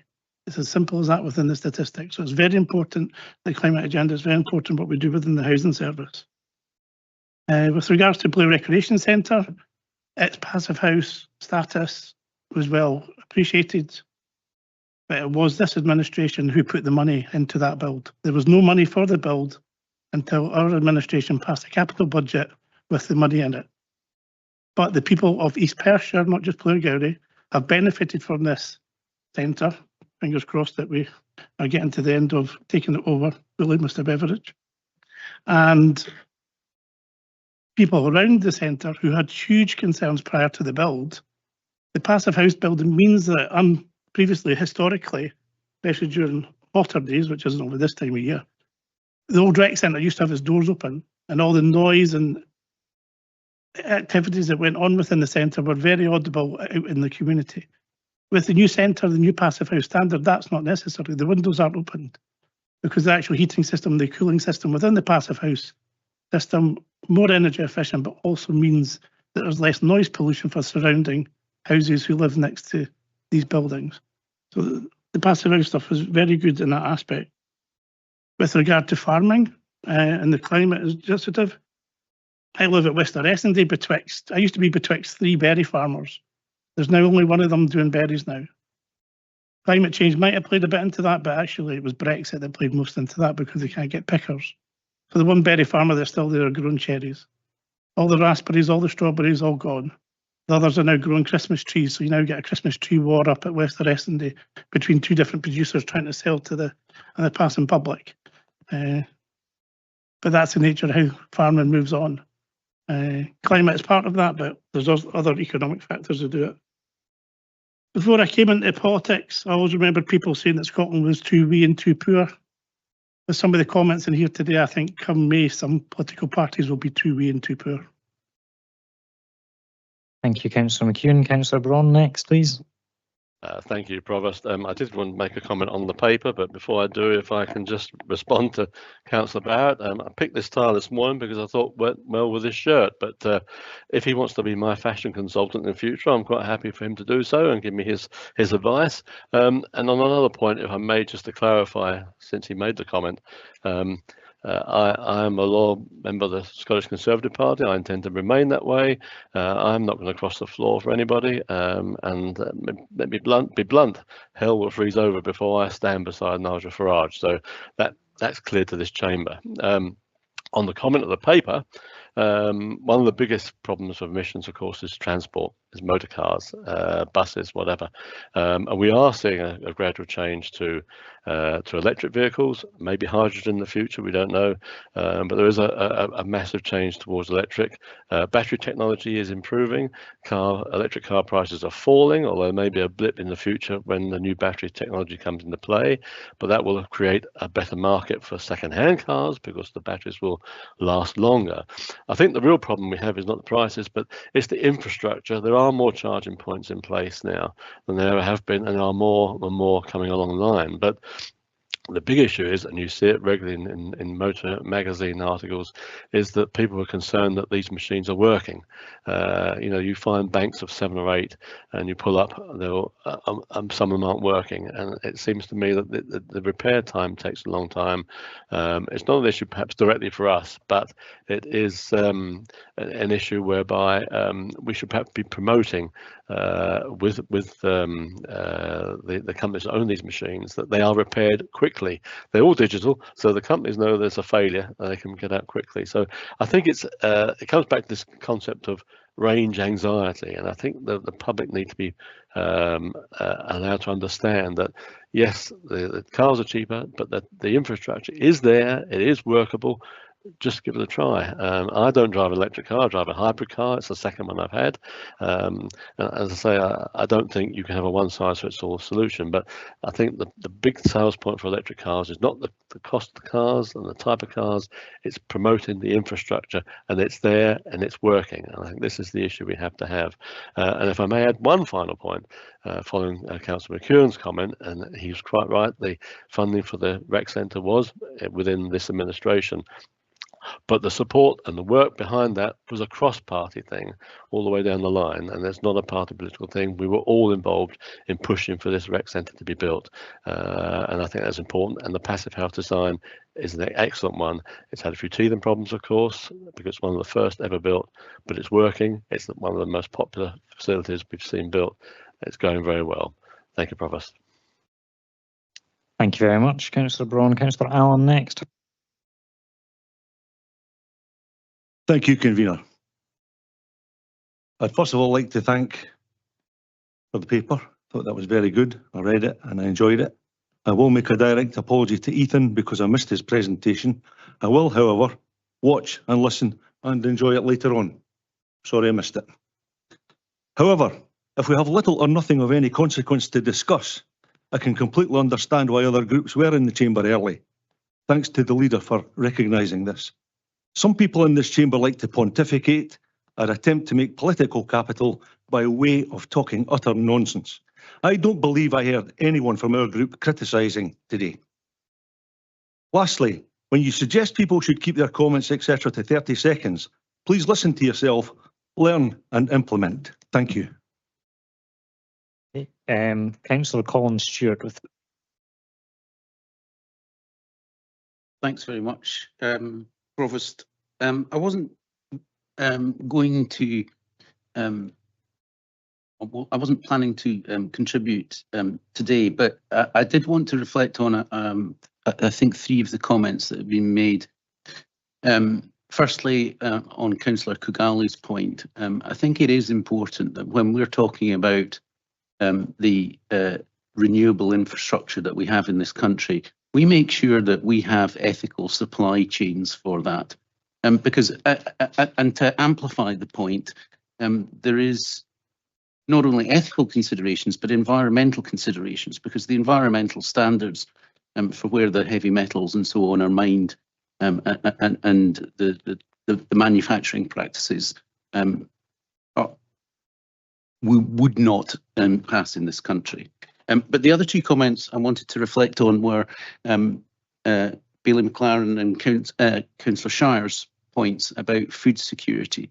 Food security means reducing carbon miles, but food security is also national security. If we can produce our own food, it means that we're not reliant on supply chains from abroad. We're not reliant on other countries for our food production. We should be encouraging food production close to the actual consumers of the food. And in reflecting on that, as we look forward in next year to bringing forward our local development plan, I think we have to consider, we should all consider in the chamber, the policies around renewable production and the use, the increasing use across Perth and Kinross, across Scotland, and particularly in England, across the UK. The destruction of our arable and agricultural productive land by the placing on it of huge solar farms when there are unusable areas of ground that could be used instead. So we keep our food, our agricultural, we should be thinking about whether we keep our agricultural ground for food production and use non-productive ground for renewable energy. But we need to be thinking about where that renewable energy supply chain is coming from. Thank you. Thank you, Councillor Stewart. Final comment, Councillor Massey. Thank you, Provost. Some of the comments today have been, let's say, to the bone as far as I'm concerned. But what we must remember is that everybody has their opinion and able to comment freely in this country. Well, at least until next election when England votes in reform. My comment on the paper is that I'm really pleased and proud of the contribution that Perth and Kinross are making to the climate emergency. And I know we're a small part of it, but every percentage that different change that we can make makes a difference to the planet. And I'm really pleased, and I will support the paper. Thank you. Thank you, Councillor. Now going to come to Councillor Waters to sum up. You're happy to forego that? Happy to forego it in the interest of... Thank you very much. Members, are we happy to agree the report? Agreed. Thank you very much. Members will now have a comfort break until 12 o'clock.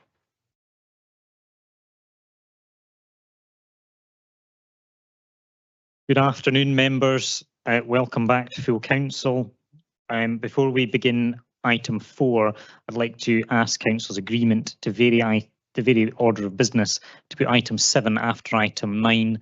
This will allow us to stop for lunch after the motions, item 4, have a lunch break and then our Tay City Steel briefing, and then come back after lunch, carry on with the Tay City Steel item in full council, and then the bank holiday paper, then the ALIO review strategic alliance in terms of reference item, and then go on to the remainder of business as scheduled.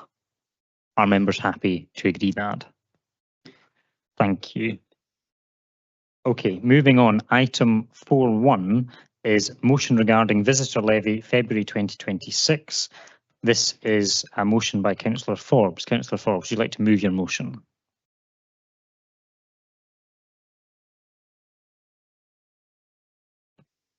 Yeah, thank you, Provost, and thank you, colleagues. I'm hoping this will be a fairly simple and straightforward event this morning that won't take up too much of our time. I wanted to bring this motion through early simply because, as a small business owner, I understand that legislation, when it's changed, makes life very difficult for small business owners. But what makes it worse for them is the uncertainty of not knowing what the legislation is going to look like or when it's going to come. The visitor levy has been around for a long time. I think everyone in this room, and I'm sure I could include the SNP members in that, will agree that this has really been a shambolic piece of legislation, which has led to the necessity to bring in emergency legislation to put that right. We now have, or we will have by the end of next month, all of the information that we need to come to a decision. Officers have said they can provide us with the information that we need to make that decision. And as a small business owner myself, I know that the uncertainty of not knowing what's coming or when it's going to come or what it's going to look like is much worse than the legislation itself. So my ask of all of you is that we agree here and now that at the next full council meeting in April, we'll finally come to a decision about whether we implement the visitor levy, and if we do, what it looks like. I'm not asking for that decision today. I'm simply asking for agreement from all of you that we will make that decision as soon as we possibly can, and we can make it in April. Thank you. Thank you, Councillor Forbes. Councillor Duff to second.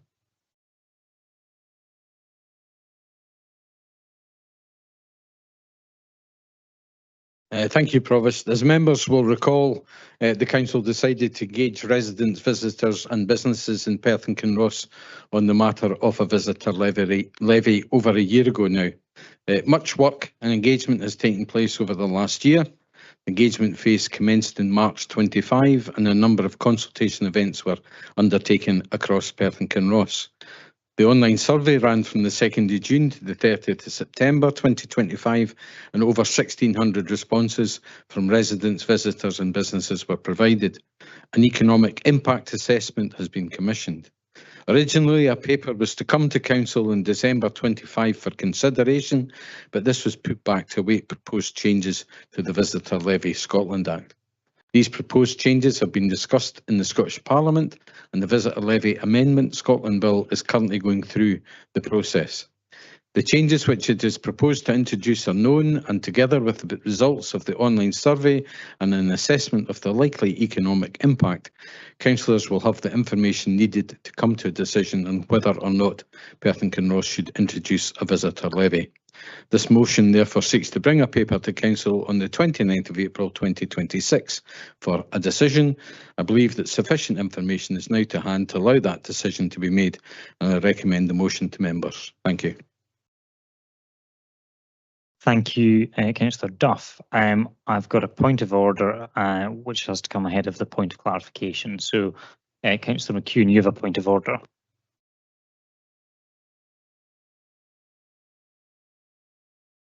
There we go. It's a question for our lead of legal regarding the purdah period for the Scottish Government elections. Obviously, our full council meeting in April is only days away from that actual vote. And obviously the topic here focuses heavily around Scottish Government legislation.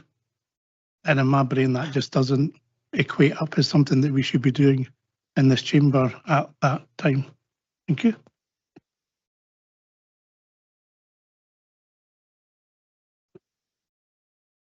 think the advice in terms of pre-election period, where possible, you try and deal with business as usual. But if there is something that is particularly contentious, then that would be a matter for consideration as to whether or not that should be put on the agenda or not at the time. I think perhaps a more pertinent question is, will we actually be able to produce a report that will be ready for decision making in April? And that's maybe something that Serge can clarify.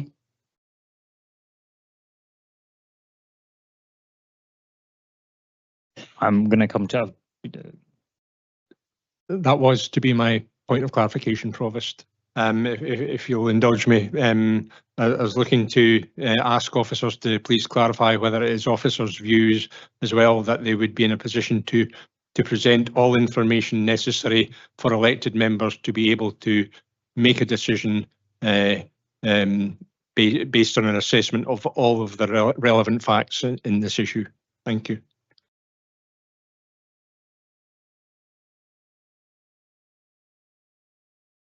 Thank you for your point of clarification. No, I think I will not be able to present a report containing a detailed visitor levy scheme and full impact assessment for a council decision to be used as a basis for a formal public consultation. I can prepare a report for consideration by the June committee. This will be still a challenging timescale, but as the original intention was to come to the September committee.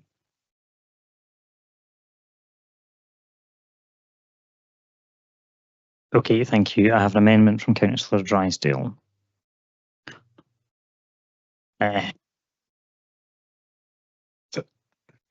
Councillor Shires, I don't have questions and motions, but I understand that you are seeking clarification, perhaps? It was clarification around the benchmarking of how long these processes should take, because we know that other local authorities have moved forward with decisions, and it feels like it's a kind of sword of Damocles, if that's the right expression, hanging over local businesses, and it's just that clarification about how long this might take and how long it should take. Okay, so a clarification from Mr. Maroon around the timeline, perhaps. So, following from my point of clarification, if we take the report to the June committee, we'll have to go to formal public consultation. That's what we have to do, and that will take, I think. Serge, can you speak into the microphone as well, please? Sorry, that could take a minimum of 3 months after the council has agreed a draft scheme, and that will be the time scale effectively to to approve for the to consider the council considering that decision. Councillor Shires, does that address your point of clarification? Sort of. I just find it disappointing. I think that that this just is stretching into the great unknown when it is having such a negative impact on local business. Okay, and perhaps you can pick that up in your comments when we get to that point. Councillor Ling, do you still want to come in on a point of order, or is it a point of clarification now?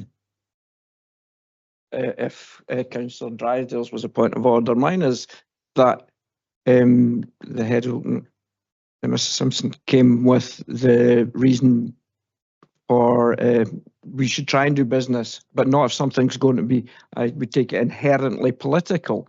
Well, we already heard in the motion of something inherently political, talking about the disastrous SNP drafting the legislation that's come forward. So this is I want to know if that alone points to this being inherently political decision in the 6-7 days before the election, and should not be allowed to be debated. Then we'd have to come back when it's not in a purdah period. In terms of the purdah period, and I'll let Mrs. Simpson come in and provide further comment. In terms of purdah, obviously, as Mrs. Simpson already outlined, we do carry on with day-to-day business. However, within that period, it is also incumbent on members to be acutely aware of the comments and contributions they're making on any items before the council, and therefore we would obviously seek to manage contributions to avoid having effectively party political broadcast perhaps a week before an election. It is obviously before council to decide on this. I'm going to let Ms Simpson provide further comment and then I'll come back to you, okay? So again, back to the point that the nature of the business, to be, whether it be if it was an update or that would be quite distinct from whether it was a decision. If there was a decision to allow even an update paper to come in April, then obviously the type of debate that could take part in the chamber would be significantly curtailed if that decision was to go. But if it was a decision if the paper was something that was making a recommendation in terms of a final decision, I would be advising that would be too contentious to come in April. Thank you. Okay. Councillor Liz Barrett, you have a point of clarification. I'm wondering if Councillor Drysdale's amendment might address some of your point of clarification, but perhaps not. So I'll come to you first. Thank you. I think possibly not. I do appreciate the issue of the uncertainty for businesses, but reference was made to other local authorities having already made decisions. I think I'm right in saying that some of these were done before the further options in the current draft legislation were available. Can that be confirmed? Mr. Maroon, are you aware of when other local authorities made their decisions? Yes, I can confirm that the ones which have been approved based on the previous legislation. Okay, thank you. I'm now going to come to the Leader of the Council to move an amendment. Thank you, Provost. In order to ensure all elected members are in possession of all relevant facts to enable them to reach a decision on this matter, which is of huge importance to Perth and Kinross and to this council, the officers bring forward as detailed an elected member briefing as possible during April, and then present a full paper to council at its meeting in June. Thank you, Mr. Leader. Do you have a copy of that you can circulate to committee service? Could you maybe hand that to committee service just so that they can use it, please, and put it on screen for us? In the meantime, we'll come to Councillor Massey to second that. Happy to second the motion. Thank you. Okay. Do any members wish to comment on the motion, or I would come to the Councillor Lane, you wish to comment? It's a quick comment. This is something that has to be taken in a cool and collected manner. It's such an important thing for the whole of the council, for our residents, and the offer we can give them and the offer we can give to visitors to the area as well. And it also has then the effect on business. I don't think that in the most febrile time of any electoral cycle, 6 days before the Holyrood elections, that we can have a detailed debate and actually say what we think front and foremost. I think it's taking away from the debate. I can understand why people want to get to a position, but certainly not on the 29th of April, is my view.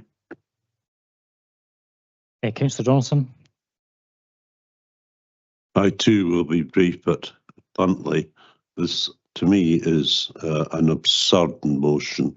I also very much doubt whether it may be technically competent, but I think quite simply it is playing to the gallery.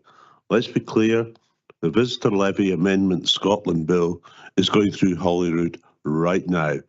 The amendments, from what I understand, are due in today. Stage 2 of the legislation will be Tuesday of next week. I think that's on the 3rd of March. And it may not be fully enacted as legislation until or about, I think it's the 26th of March, when the Scottish Parliament dissolves.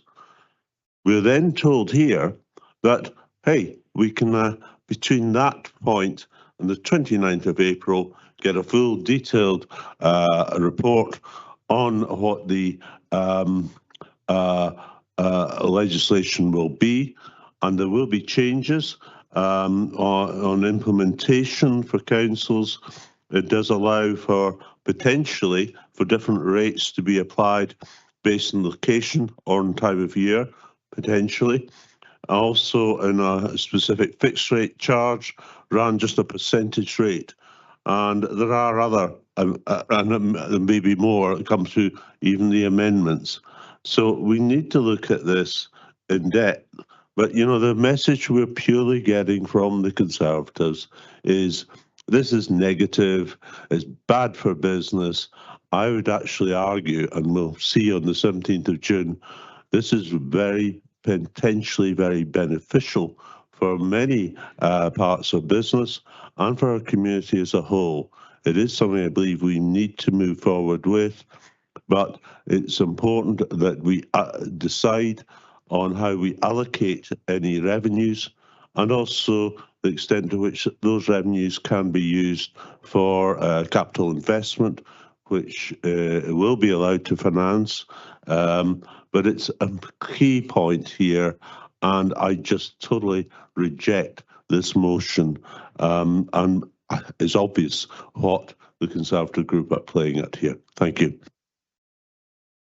Okay, I'm not seeing any further comments, and therefore I will just come to Councillor Drysdale to sum up if he wishes on his amendment. Just simply to reiterate that I have no desire to unnecessarily prolong the decision-making process around this issue. I do want to get it resolved, but we absolutely need the full suite of information on, and in particular, an economic impact assessment in detail to facilitate that that decision, which, if my amendment is supported, will hopefully be in June. Thank you, Councillor Drysdale. Councillor Forbes, to sum up.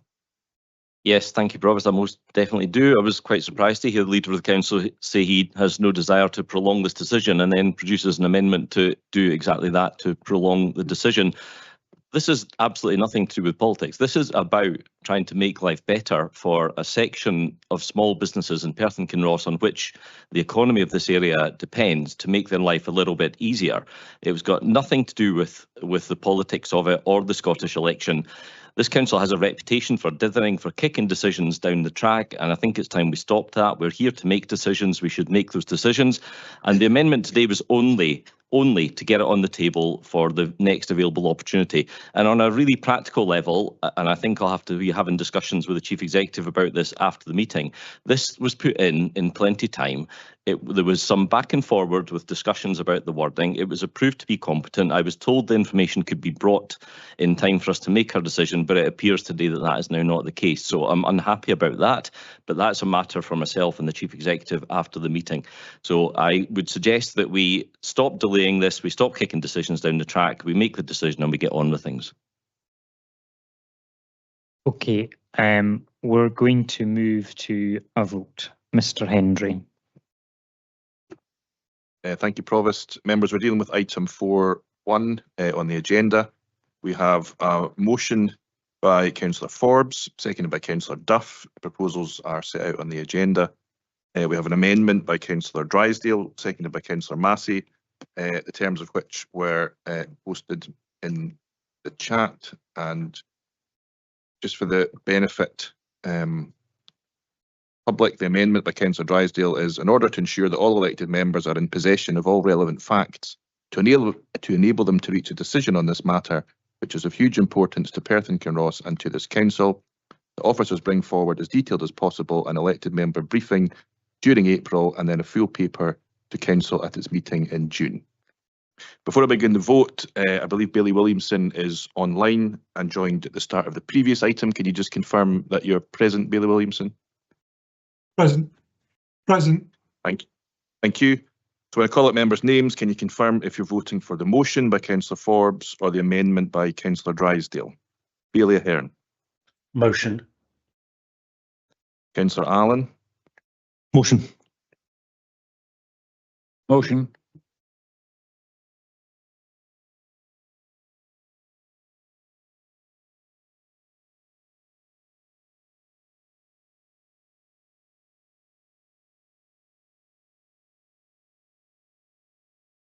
Is that working now? Okay.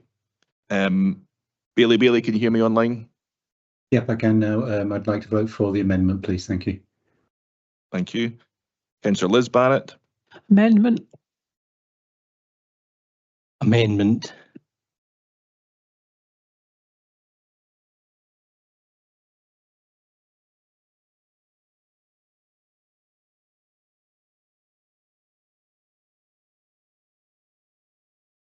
Okay, so going back there, we had Bailey voting for the amendment, Councillor Liz Barrett voting for the amendment, and Councillor Peter Barrett voting for the amendment. Councillor Braun. Motion. Bailey Brock. Motion.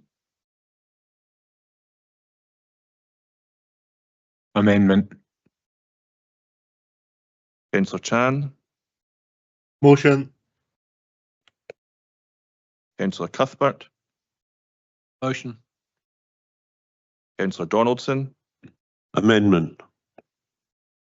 Councillor Drysdale. Amendment. Councillor Duff. Motion. Councillor Forbes. Motion. Councillor Frampton. Amendment. Councillor Freshwater. Motion. Councillor Harvey. Amendment. Councillor Illingworth. Motion. Councillor James. Motion. Councillor Kogali. Motion. Councillor Lang. Amendment. Councillor McPherson. Amendment. Councillor Mayor.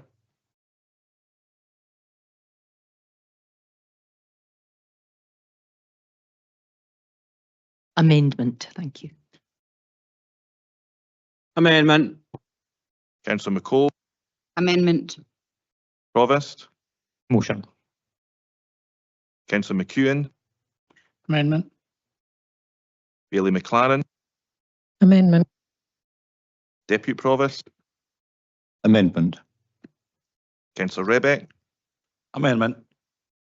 Councillor Robertson. Amendment. Councillor Shires. Motion.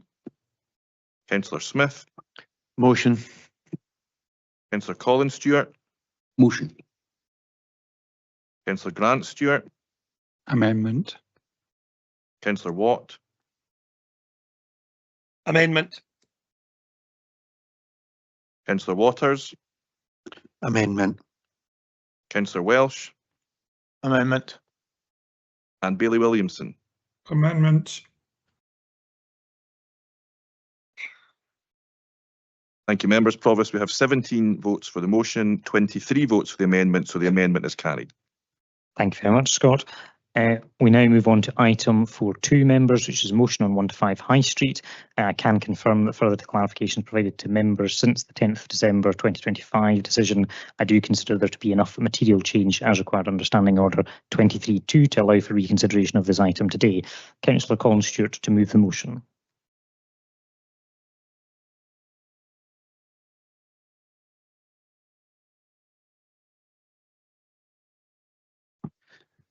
Thank you, Provost. Provost, fellow elected members, thank you for the opportunity to bring before you this motion today. That Council notes the prior decisions taken in relation to the disposal of 1 to 5 High Street in summer 2020, April 2022 and December 2025, believes that the Council decision in December 2025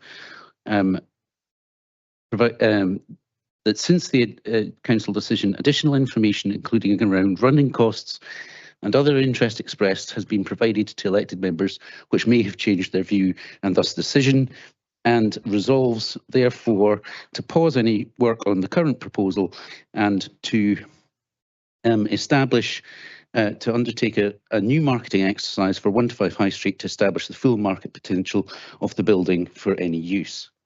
There are two key points I'd like to address, but before I do, I'd like to thank officers for their efforts over the past month to collate and provide the information in the briefing notes on running costs and the timeline of decisions, and for the opportunity to discuss this in detail on a number of occasions with them.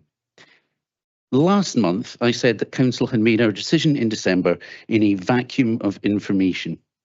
Firstly, in terms of running costs, the report indicated that these were an average of £143,000 per annum since 2008. But that figure was up until 21-22, when the building was, of course, still in use. If you listened during the meeting, a more recent figure of £85,000 per annum was quoted. In the briefing note issued in January, we can see that in the last 3 years, running costs were £85,000, £73,000 and £66,000, a sharp downward trend. During the meeting, we were told that the borrowing costs for the £1.9 million grant to the developer would be £85,000 per annum. And we were told that the recommendation would, and I quote, generate sufficient savings to cover the borrowing cost. Without savings to fund the borrowing costs, there is no grant. If the running costs were £143,000, there is obviously a saving if the borrowing cost is £85,000. But if the running costs of the mothballed building are £66,000 and decreasing, where is the saving against an £85,000 borrowing? Secondly, we were told that there was no other interest in the hotel, but we subsequently found out that in fact there had been other interest expressed in the building, just not for a hotel. In fact, that interest was for a company headquarters and co-working space for small startup or self-employed businesses. And we know that there's interest in that sort of space because we invested in it ourselves when we supported the Creative Exchange just a few years ago. And it's also worth noting that the building has only ever been marketed as a hotel. So we've never really tested the wider market for any use. Describing the shift from a boutique luxury hotel in 2020 to serviced apartments in 2025, we were told that the market had changed in the intervening years. But how can we know if the wider market hasn't also changed if we don't go out to the wider market, and in fact, we never have?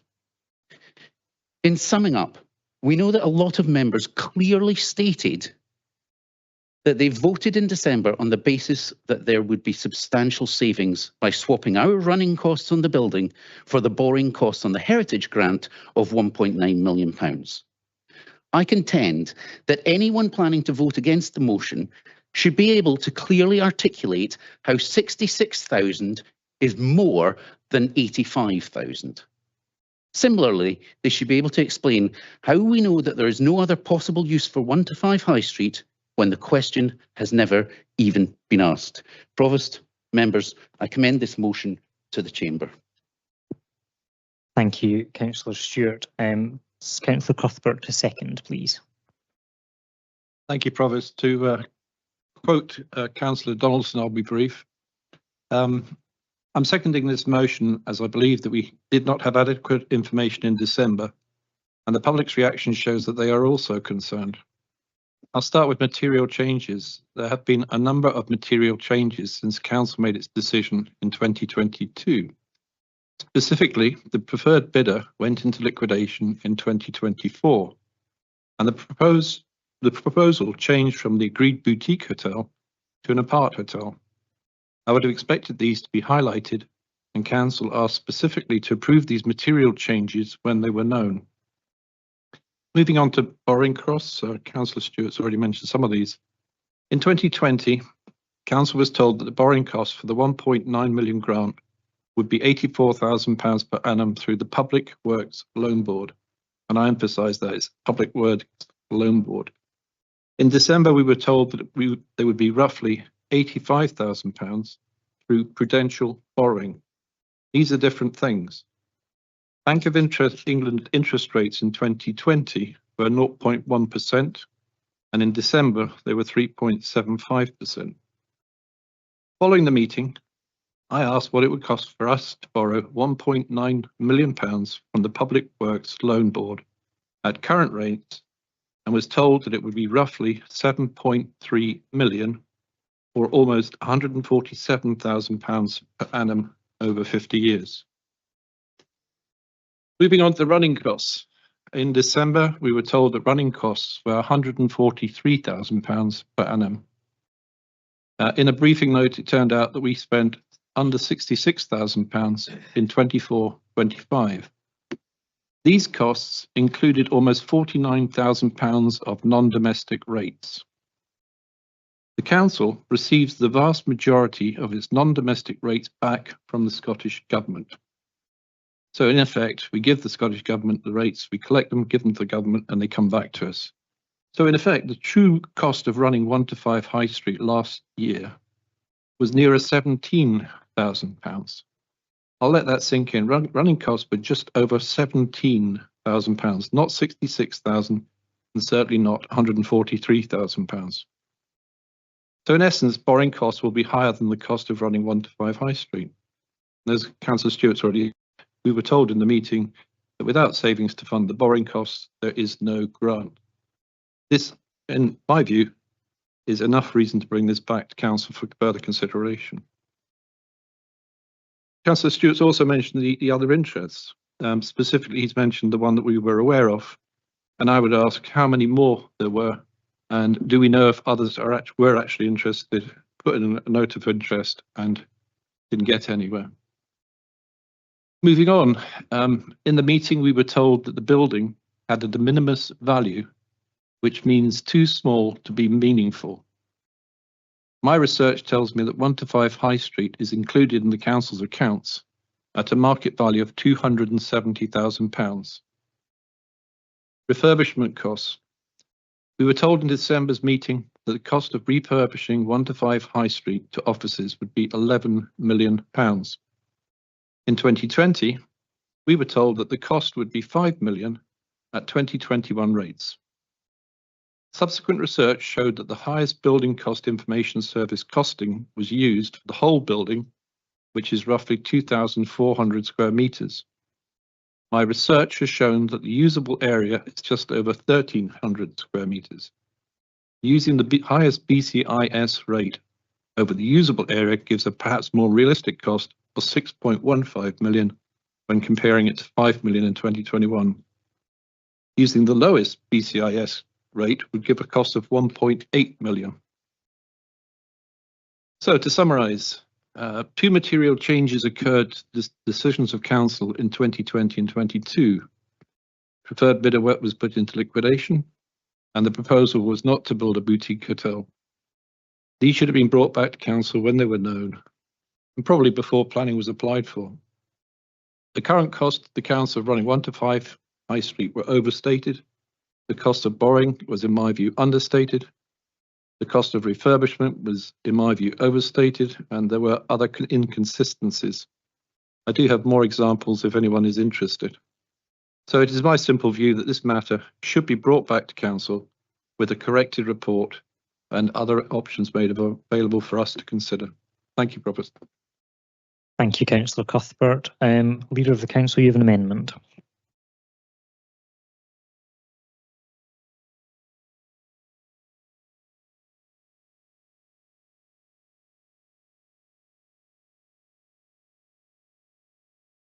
Thank you, Provost.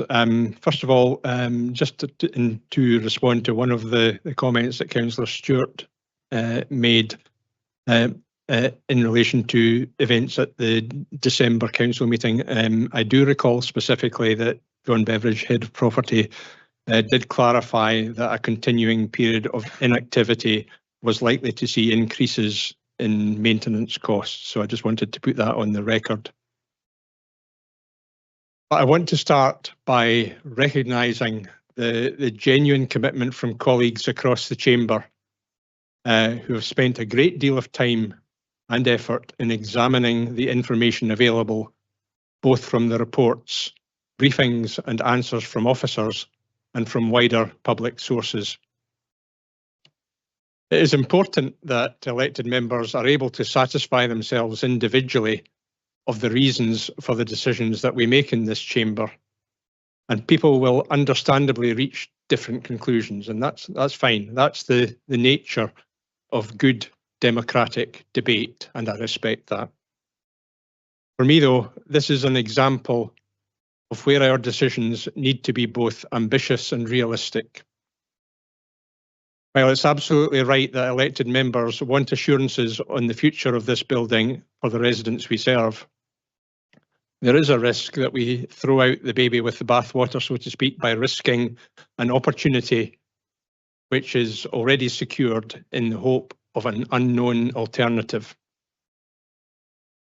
For myself, I am reassured, having done my own quite extensive extra reading and made further inquiries, including reading court judgments in their entirety, that the decision we made in December remains both credible and deliverable.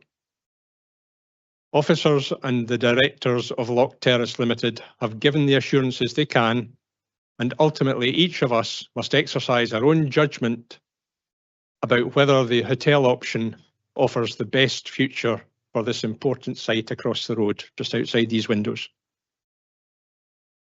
We have an option on the table from businessmen who have consistently shown their confidence in Perth and Kinross. People who have shown over an extended period their commitment to wanting to invest in Perth city centre, and who have a proposal which will transform a landmark vacant building into something which brings a positive economic boost to the city. At a time when we want investment, jobs and activity right here in our city centre, I think it matters that we show that while we will ask questions and insist on details, and that's absolutely valid, as I say, we won't move the goalposts on potential investors who have been open with us and willing to answer these questions, as the directors of Loch Terrace did both in November and December here in this chamber. For those reasons, I am proposing a straightforward amendment, which is to proceed with the decision of Council from 10th December 2025. Thank you. Thank you, Mr. Leader. The second, Councillor Duff.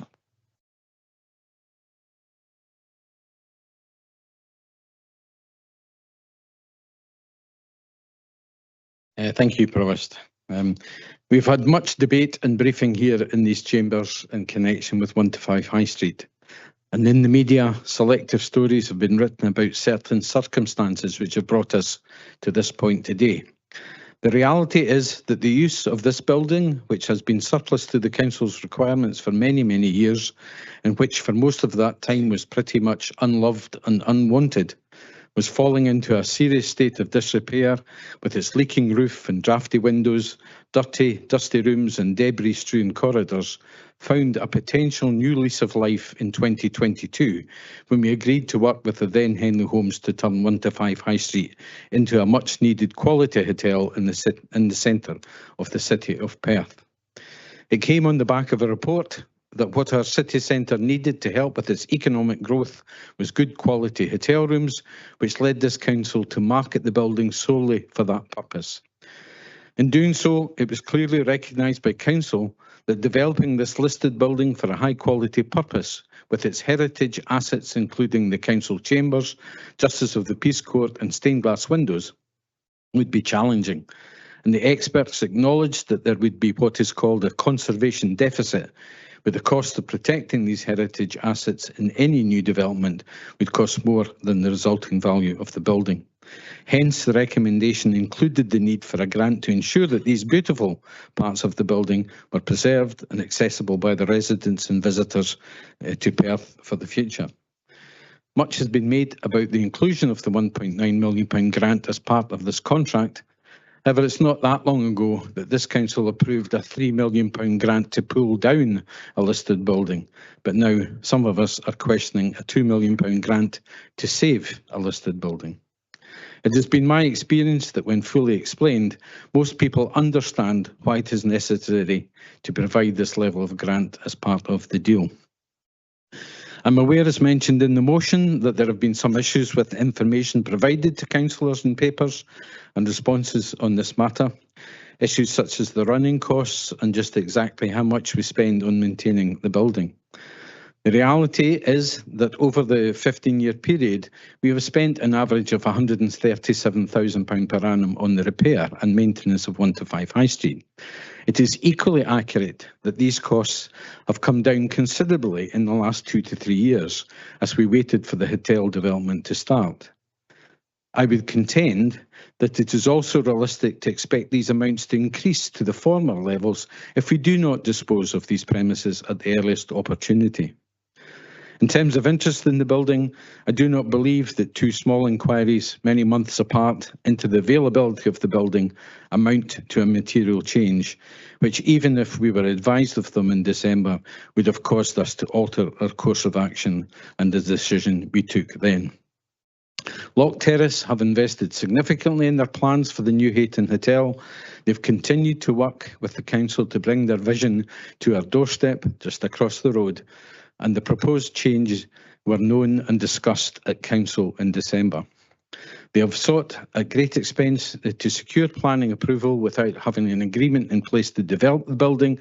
Such was their interest in the property, a property which remains in the ownership of the council until work is completed.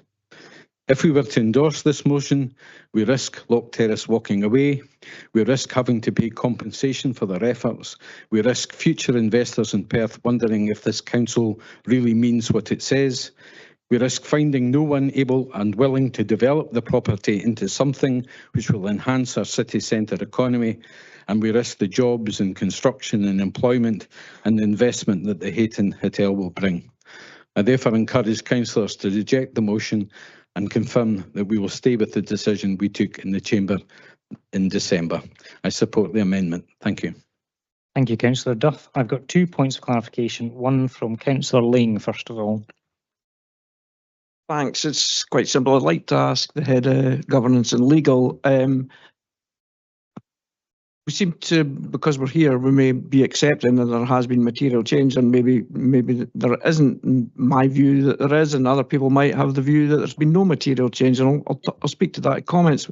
But the point of order I'm looking for is, are we putting ourselves at any risk at all as a council that any third party could raise a case against us or sue us for the change with us not opening up again to a new company without opening up, and for a total change in concept from a boutique hotel with concierge parking, etc., and we're going now to service departments? I want as much assurity as I can get that we will not be challenged legally and lose taxpayers' money. Well, as with anything, I can't give you an absolute cast iron guarantee that we won't be challenged. What I can say is I can't see any conceivable way upon which a legitimate legal claim could be made against the council for a change in decision making or direction. I don't see any basis upon which a claim could be raised. I can't think of the type of action that there would be. The most extreme scenario would be potential judicial review, but all a potential judicial review would do would be revert this back for further discussion and decisions. So not anything that would give rise to a financial claim. I can't see any legal basis for it. Thanks. Obviously take your advice because you know a lot more about these things than I do. But would it not be better to have the belt and braces approach of opening this up for a short period of time so we can take that totally out of the equation?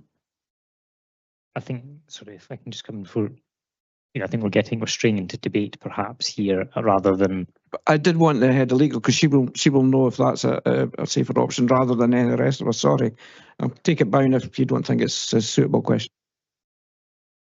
I think Lisa has provided an answer that she does not feel that the position thus far, or indeed where we are, opens us up to a significant risk. I will let her reaffirm that, and Yeah, I would clarify that I don't see any basis about anybody else out there in the public who could raise a claim on the basis of a speculative opportunity.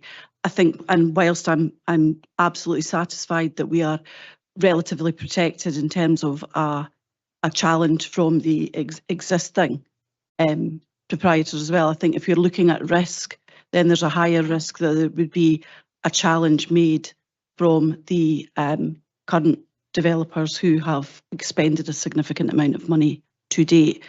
That's not to say that would be successful, but if you're talking about risk, then I think that there's two sides to balance in that risk. Okay, thank you. Bailey McLaren next week. I actually think Head of Legal has answered my query. It was more in relation to the fact that there is a business that has created an expenditure to gain planning permission, and would we, if this motion is carried through, would we be opening ourselves to litigation? We're comfortable that's been answered. Okay, moving on. Bailey next, please. Thank you, Provost. I wanted to respond, I suppose, in the first part to Councillor Duff. We just don't know who else might be interested in the building, because as a council, we've only ever invested energy into pursuing the hotel option, and that is per the decisions of the Chamber and obviously the actions of officers that have followed that. In the last debate that we had on this matter, at least one elected member implied, or maybe even directly stated, that 1 to 5 Hyde Street has been marketed and that no one else other than Henley and their successors wanted it.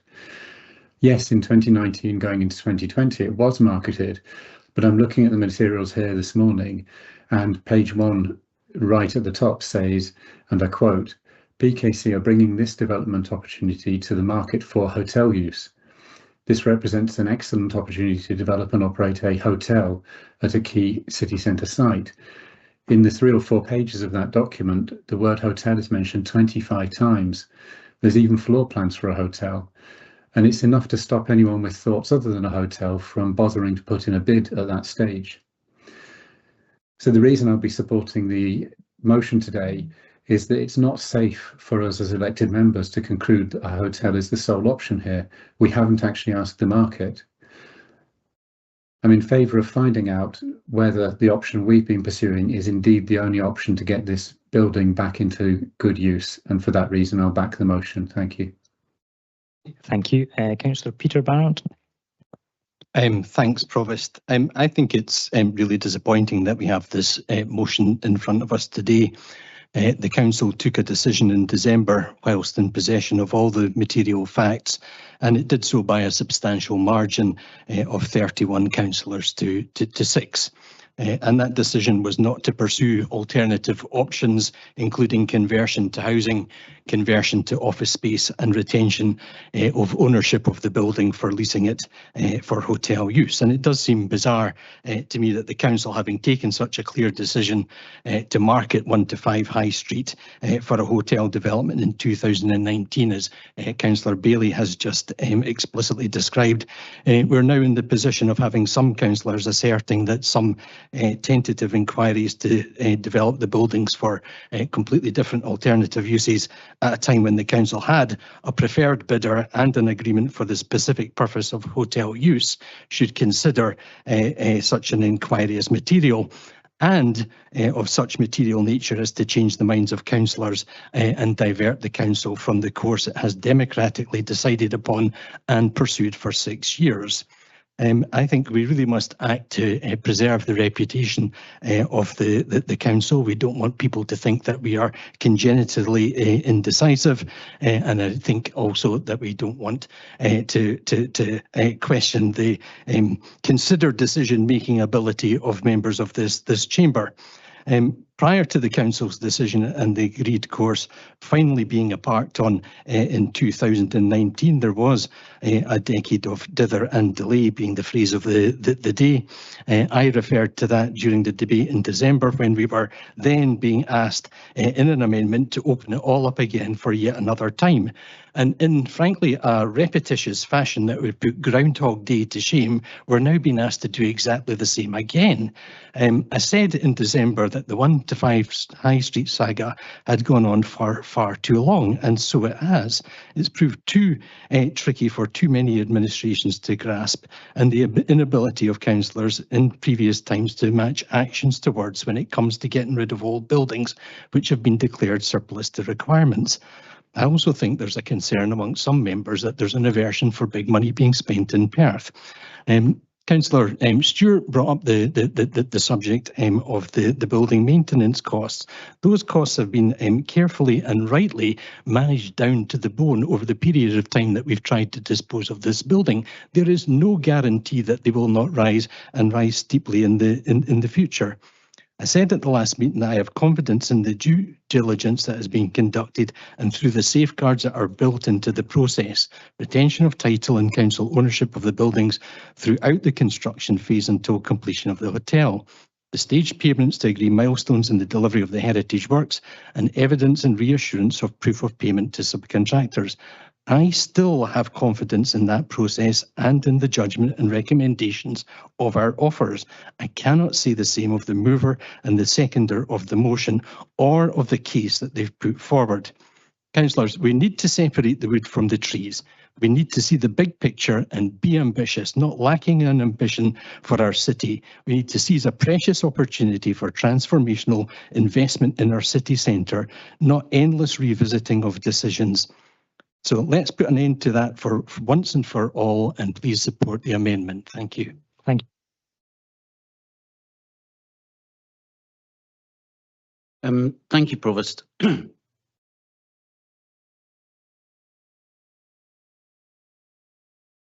you, Provost. Following the points of clarification from Councillor Lang and Bailey McLaren, I just wanted to get confirmation that we have not signed any contract yet, and we're not beholden to the developer in any contractual manner. Head of Legal and Governance. No, we've not yet signed the development agreement yet, no.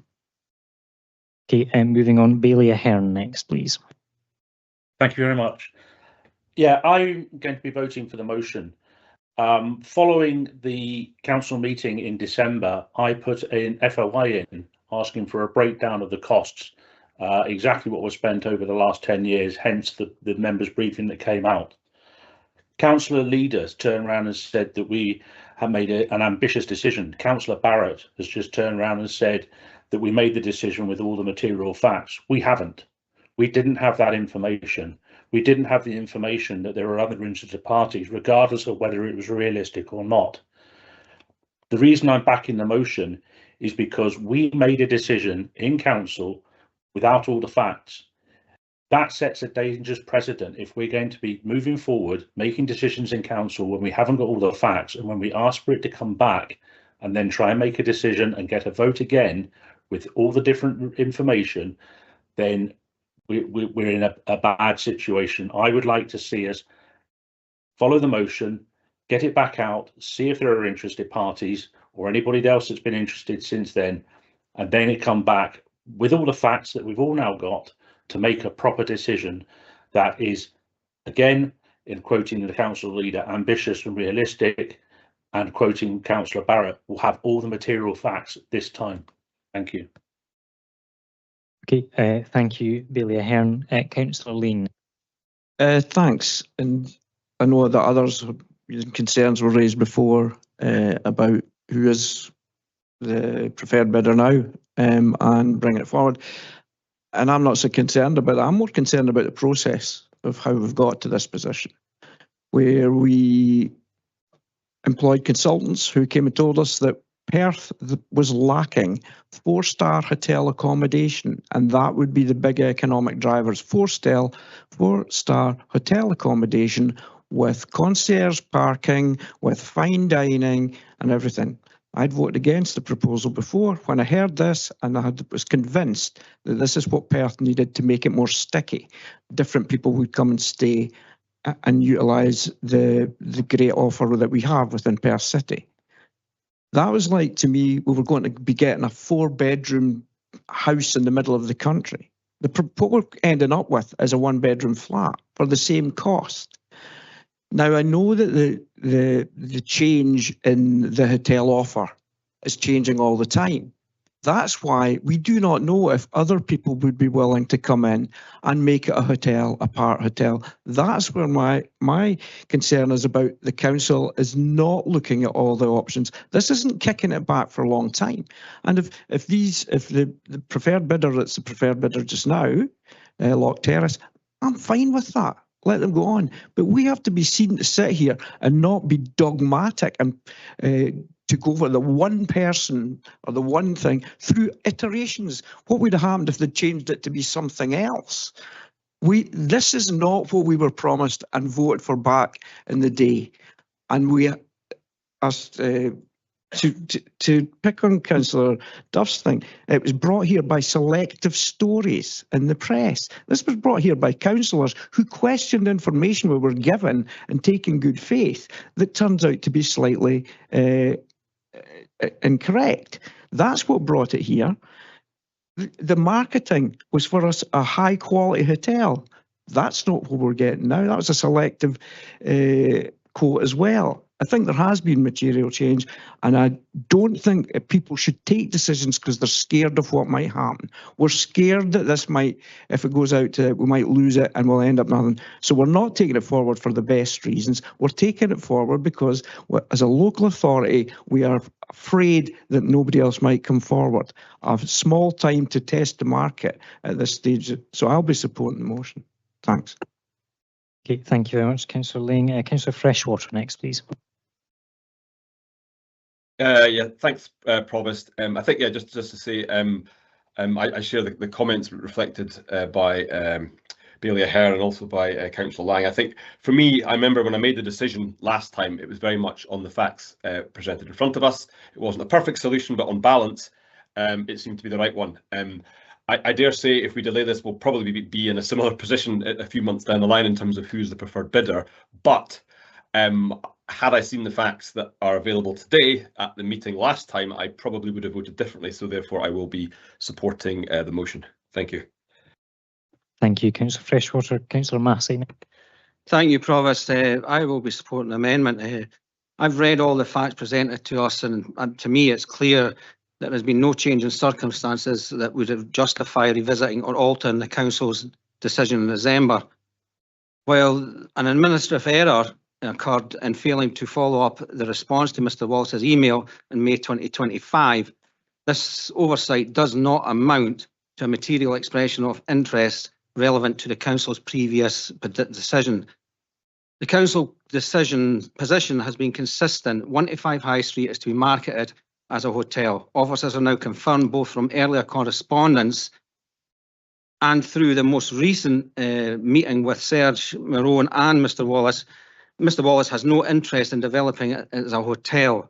Therefore, even if the inquiry had been handled perfectly, it would not have aligned with the council's agreed direction and the professional advice provided to members in December.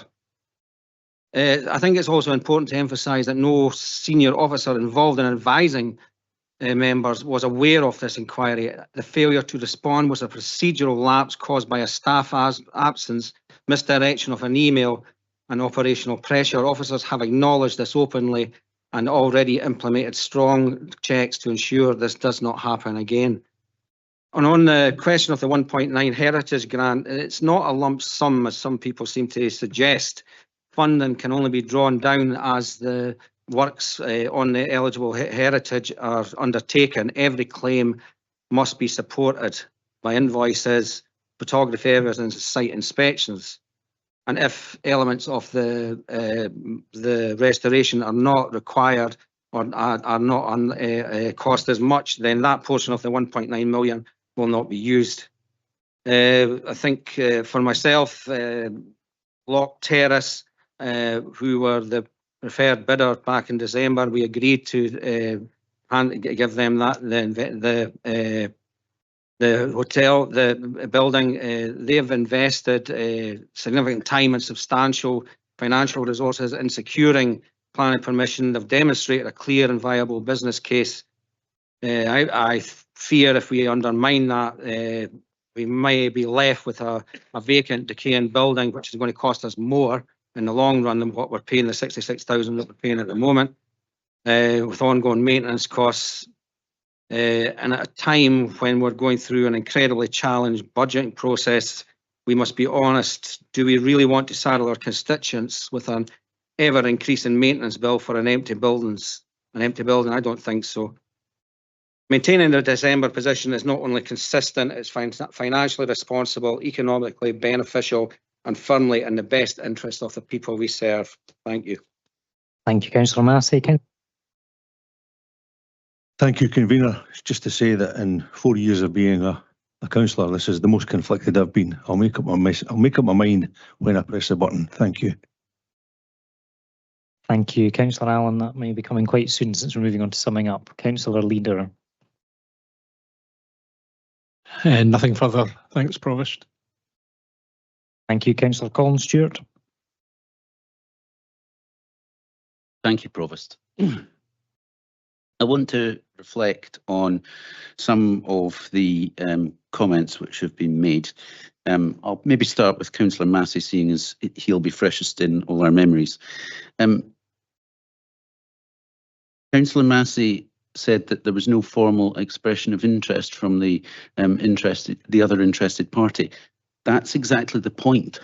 That other person could not put in a formal expression of interest because there was no open bidding process, and because originally the decision had been to market.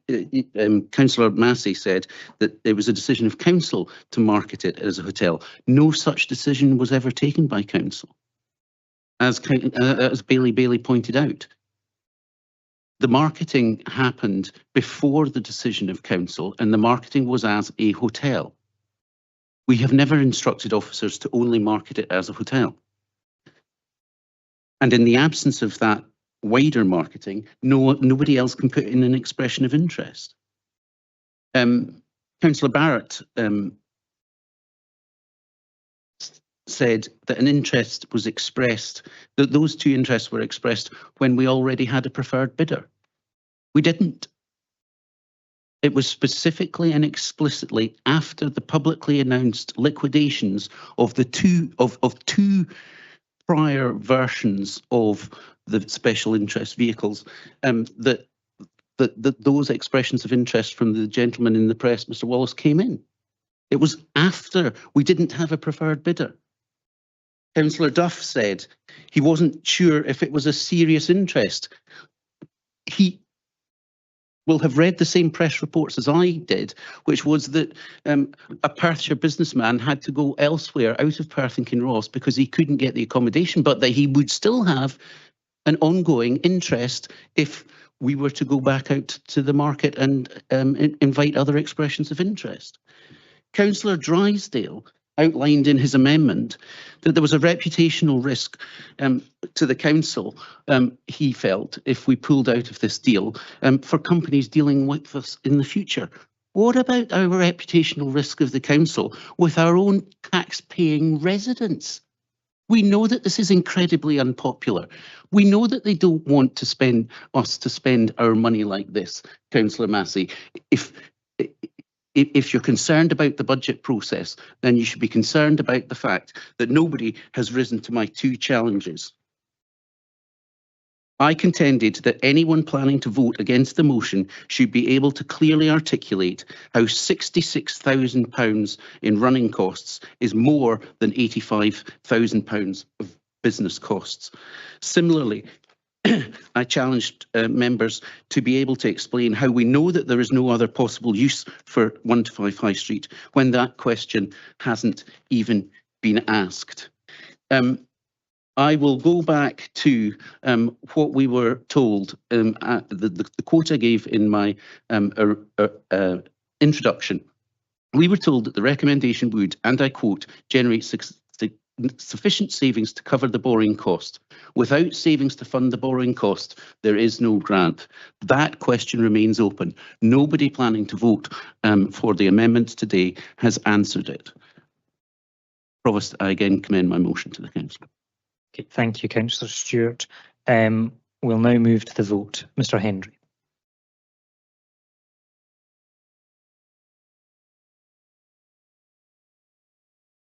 Can you hear me now? So we have a motion by, we're dealing with item 4.2. We have a motion by Councillor Colin Stewart, seconded by Councillor Cuthbert, the terms of which are set out on the agenda. We have an amendment by Councillor Drysdale, seconded by Councillor Duff, to reject the terms of the motion and proceed with the decision of Council of 10th of December.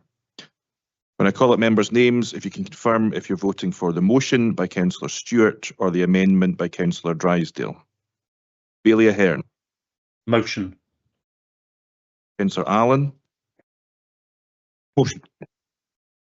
Councillor Anderson. Motion. Bailey. Motion.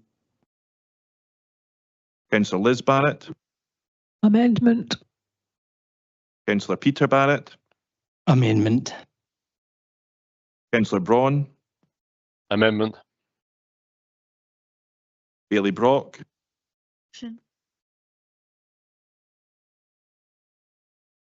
Councillor Carr. Amendment. Councillor Chan. Motion. Councillor Cuthbert. Motion.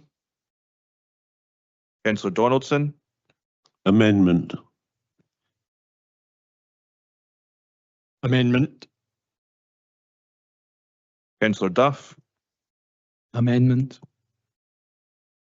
Councillor Forbes. Amendment. Councillor Frampton.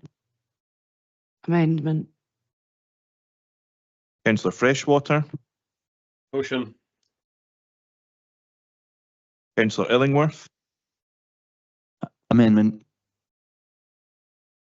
Councillor James. Amendment. Councillor Kogali. Motion. Councillor Lang. Motion. Councillor McPherson. Amendment. Councillor Mayer. Amendment. Amendment. Councillor McCall. Amendment. Provost. Motion. Councillor McEwen. Amendment. Bailey McLaren. Amendment. Deputy Provost. Amendment. Amendment. Councillor Robertson. Motion. Councillor Shires. Amendment. Councillor Smith. Motion. Councillor Colin Stewart. Motion. Councillor Grant Stewart. Amendment. Councillor Watt. Amendment. Councillor Waters. Amendment. Councillor Welsh. Amendment. And Bailey Williamson. Amendment. Provost, we have 14 votes for the motion, 25 votes for the amendment, so the amendment is carried. Thank you very much, Mr. Hendry. Members, we move on to item 5, the outstanding business statement. Are there any questions on the outstanding business statement? If there are no questions on the outstanding business statement, are we happy to note the outstanding business? Oh, question, Bailey Ahern. Apologies, I couldn't get to the keyboard quick enough. The question about the Buskers Code of Conduct, can I ask where we are with that? Whether we've actually come up with a consultation yet?